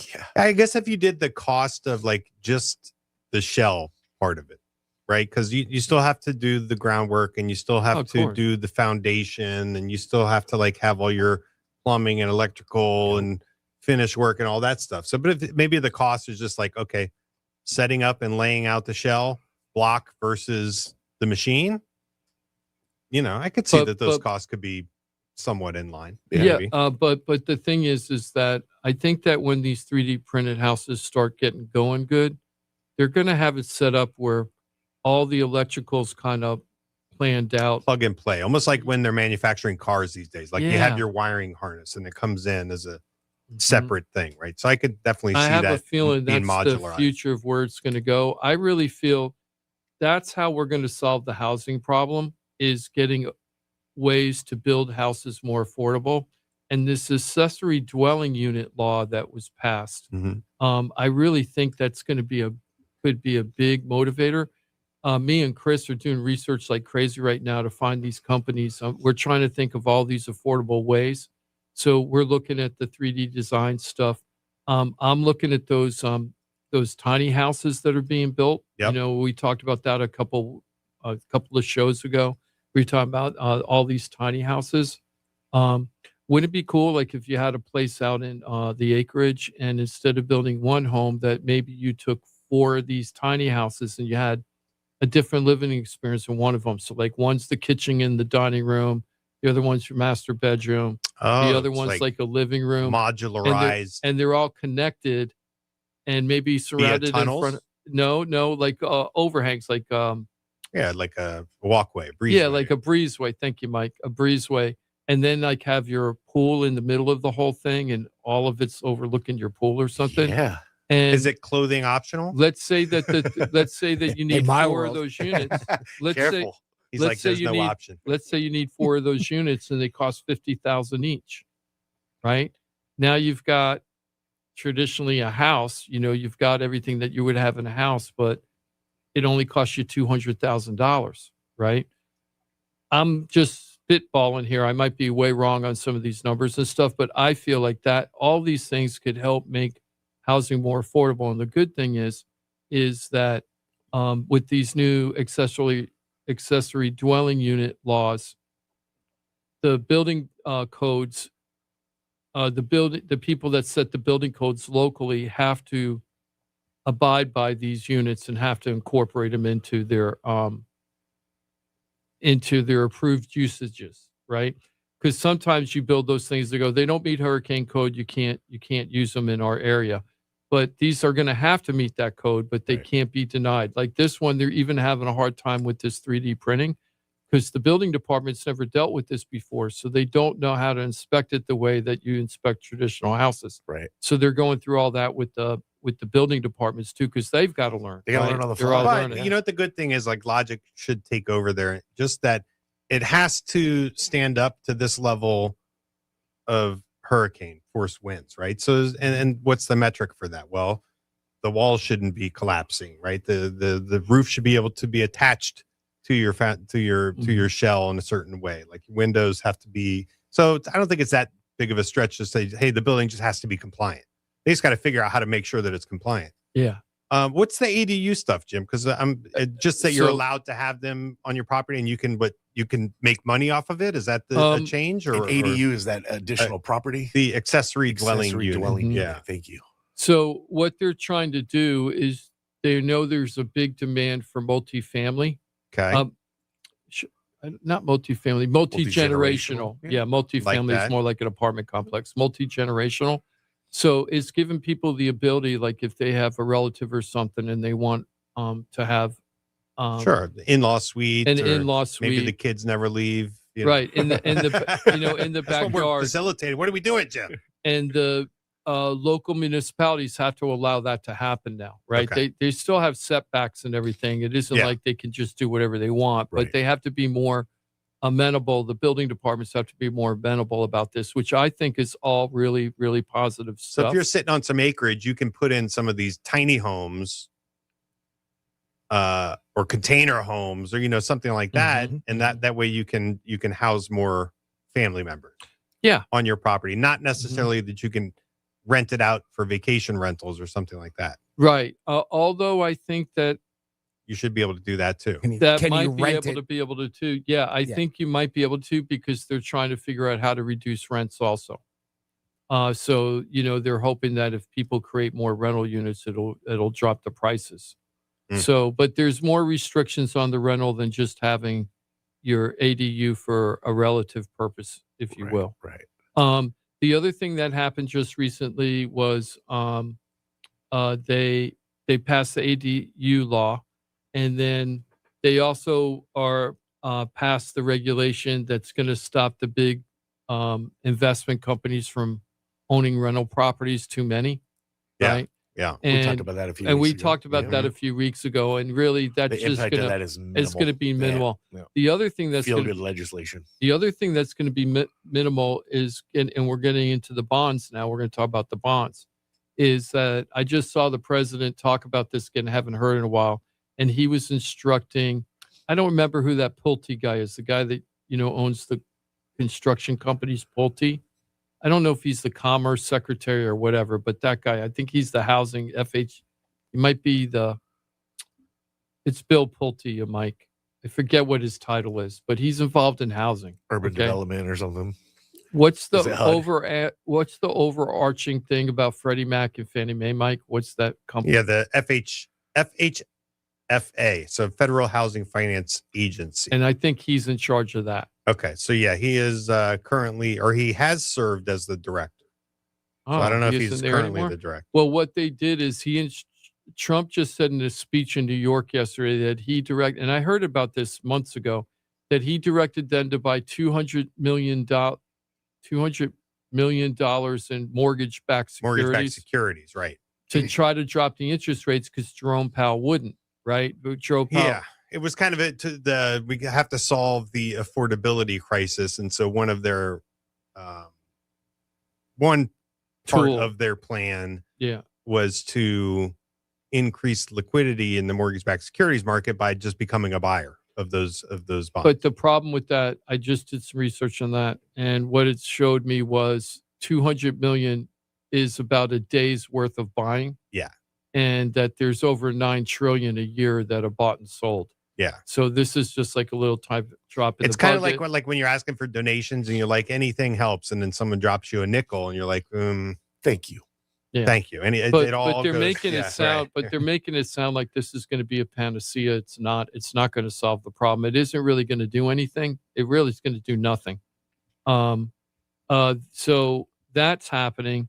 That's a nothing burger. The whole institutional investor is blocking them from buying stuff, and I'm kind of emotionally I'm in favor of that regulation, but realistically, it's a nothing burger. It doesn't have teeth. It doesn't do much. anything. Yeah. It's just a bunch of, hey, we did this. In Okay, good for theory, you. it sounds great, but in practice, it doesn't do What much. were you saying, Mike? I interrupted. It's gonna it's arguable that the dropping interest rates doesn't solve an affordability crisis either. Right. True. Because if it goes hand in hand It's with going to go crazy. Make it worse. buyers Really? coming out, right? Yeah. So what's the real solution, Jim? More inventory, I suppose, more housing. What I think the real solution is that people get used to, like, we try to keep the interest rates to around where they are now and keep them kind of stable. You know what I mean? And that income, More money. right, people's income raises, but the interest rates stay the same. Because if we drop the interest rates, we are going to have a boom again, just like we did in COVID, and it's going to make everything even more unaffordable for a lot of people. So this is not a bad real estate market. It's a solid. Yeah, it's neutral. It's very, yeah, I want to say it's a neutral real estate market, but people don't feel like it's neutral. What they won't realize, and God forbid if we get to November 2023 again, people forget we are at 7.79 back then, right? Oh, by the way, interest rates. Let's talk about that. The good news is I was talking to Chris. Chris Peterson, yeah, the pivotal cog, the pivotal cog in the Florida Home Pros. Home Pros team. Yeah. And he texted me. I felt I'm going to take this as a win. He's like, "Hey, Mike, did the rate movement this week have any impact on the down payment assistance?" And he said, "Because did the rates move into 6.75 have any impact?" And I said, 6.75. Like, where are you getting that? And I looked, and Freddie was at this week 6.51. So there's some news sources out there that Chris was looking at that had the rates at 6.75. So I feel like that's a little bit of a win because it wasn't that bad. Right. Yeah, right? It did tick up a little. But it did did go up a go. little It bit. went from It didn't go up that high. 6.37 to 6.51, which is a jump, and we haven't been at 6.5 in a while. January was 5. It was August of last year was when we were at 6.5. You sure about that? That's what I read. from the Florida Realtors. What Well- do you see, Mike? What do you see? I mean, we were at 6.46 on April 2nd of this year. this year. Yeah, and that's the point I was going to try to get to. Still over more than 18 months now, we've been hovering between 6% and 6.5% for a very, very long time. And I feel like that, in a way, is the sweet spot for interest rates, where it's not increasing values unattainably high, creating like a boom like that. And we're also not like dead. The buyers are coming back. We're talking about all these buyers coming back. And you did some 1,400 sales or pending sales Exactly, for April in Palm right. Beach County. Yeah. You did like April to April stats of the ones you were talking about. I think you said Palm Beach County had a slight increase. I don't know if it's pendings or closed that we were talking about, but Pendings. the interest rate 3.6. April 2025, it started at like 6.6, ended at 6.8. So April of last year, we were between 6.6 and 6.8. And people were still buying. And now we're between April of this year, between like, 6.25 and 6.5. And we really haven't seen dramatic price decreases. Even when I mentioned, they might say, "Hey, Jim, what are you talking about?" Bless you, Johnny. Thank you. Bless you. I always sneeze 3 times. Isn't that funny? I'm It's thankful. That's the only way to sneeze, get I all sneeze 3 times. charms. I'm usually 5. But do you? Yeah. For real? Every morning it's 5. The after the morning one though, it's not hard to predict. I think that's your sinuses clearing everything out. I do the same thing. I if I sneeze 3. Wow. So- If I have a multiple sneeze, it's always a surprise. So I guess I'm like a single sneezer. You think Like of normally. I had one If the other another mo- one comes, I'm like, whoa. I had a 6th the other morning and I was like, "Well, that came out of nowhere." And it feels good too, I guess, right? I mean, I guess. Yeah. Yeah. So As far as feelings go, it's not terrible. What were you saying, Jim? Something important? Well, we were talking just about the bonds, and this Oh. is the one teachable moment. And we don't have much time, but I want to go over bonds a little bit. So, in order to create fluidity for the mortgage market, what they do is they turn mortgages into mortgage-backed securities, and then people buy those mortgage-backed securities. And depending on if people are buying a lot of them or a little bit of those mortgage-backed securities, affects our mortgage rates way more than whether the Fed Reserve is going to increase or decrease the interest rates. It's definitely more tied in directly to mortgages than the Fed Reserve rate. Now, what we learned a couple of shows ago was that the mortgage rates are usually ranging between 2 and 3% above whatever the 10-year Treasury yield bond is.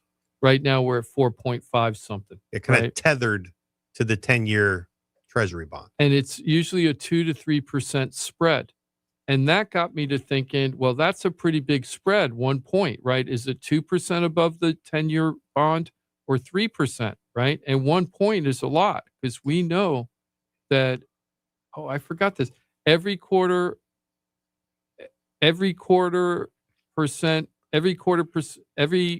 point increase in the Interest rate? Takes interest 10% rate of is your buying 10% power. of your buyer power, right? Right. I got that right. Okay. Yeah. So, because we haven't said that in a long time, I Oh, almost that forgot it. burned in my Yeah, head the I know. first time you And said I it. I was did like, this, man, that's I don't think I got enough sleep last night. I'm a little off today. So, You sure So- it's not 1% is 10%? is a 1/4% change. no, is a 10% quarter of your percent is buying power. 10% of your buying power. Okay. Yeah. So, so the point I'm trying to make is why would the spread change from 2% to 3%, right? How could there be a 1 point variance? Can we do a real world example? Like, so right now the 10 years at 4.563 Mm-hmm. and Freddie's report is at 6.51. So Right. about 2% So right now. just about 2%. And Yeah. this is what I found out is that when it's closer to 2% spread, it's because whoever sets, and we're going to figure this out someday, but whoever sets the bond yield rates for the 10-year Treasury yield, they're thinking, yeah, the economy might be a little overheated or anything, but we got it under control.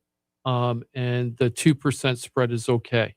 The economy's overheated. Yeah, usually sometimes because the interest rates go up when we have inflation or we have too much stuff going on. They raise the interest rate to cool things down. Yeah, sure. Right. Yeah, the Fed only has 2 tools basically. Right, Yeah. exactly. Yep. So when we're at 2%, the 10-year Treasury bond is saying, okay, we think the future's a little rocky right now, but nothing crazy. It's just normal ups and downs of the market. We're keeping an eye on it, making sure it doesn't get worse. Normal ebbs and flows. But if there ever comes a time where whoever those people are that set those prices feel like, I don't care what anybody's saying, we're very gloom and doom on what the future of the economy is going to be, that's when we get closer to that 3%. And that's what happened, Mike, in November 2023 when we jumped up to 7.79. I think if you look at the 10-year Treasury yield in November 2023, I don't think we were at 5 point something on the Treasury yield that month. Oh. Mike's looking. I'm sorry. That's why we're pausing. Yeah, it was. What was the? Looks like the peak. It happened in October of 2023. It was 4.9. 4.9, and So we were 5. at 7.79 and got to like almost 8%. Yeah. Mhm. So there you go. So, and that's because in 2018, what everybody forgets is that Jerome Powell was saying at that time he thought that inflationary pressures were really, really strong, and they were going to start raising the Fed reserve rates. And when they started doing that, then in the end of 2019, he was like, oops, we'd never had that inflation that I thought was coming up. I think I made a mistake. It's the only time I've ever seen Powell say, I think I made a mistake. And then he started and then COVID hit like a month later. And then of course he dropped everything because we all got shut in. I think about these things as so number one, like it's interesting to know that the mortgage rates are tethered to the 10-year Treasury rate. What's the reason for that? Doesn't matter that much, but there's a tether there. So we're not tied to the Fed rate, although both of these rates will kind of go up and down with the Fed rate. The daily movement, like what your mortgage rate's going to be, is directly tethered, not at a fixed amount, but it's tethered to the 10-year Treasury. So if you're wondering like what's happening with mortgage rates today or this week even, you can look at the 10-year, and as is the 10 years going up, mortgage rates going up. If the 10 years going down, so should I lock this morning or latest? Well, the 10 years, it's up so far this morning, so not a great time to lock. Maybe it'll settle down. So that's one aspect of it. The way you've always described it and the way I perceived it was the 10-year influenced the Fed rate. But what I just read, it indicated more like the Fed rate influences the 10-year. That's interesting. I don't know about that. I don't know which way that is. I would say that they're disconnected, although there's a trend that follows. And a lot of time we talk about, because people associate mortgage rates with the Fed rate. So the Fed's dropping the interest rate, mortgage rates are coming down, right? So there's no direct link there, but there's somehow because it follows. They are connected, but not. The way I think about it, I didn't see how much time you flashed there, 2 minutes. So just real quickly, they increase the percentage that it pays they want to sell so many Treasury notes, right? So the Treasury is basically saying, hey, we want to sell this many government bonds. You got to make it attractive. And if we're not selling at the pace that we want, we increase the yield to make it more attractive. Right. And when we're hitting our selling goals and we actually want to slow it down and say, hey, listen, we want to sell less of this, they'll lower the rates. And I think the mortgage coupon is the same thing.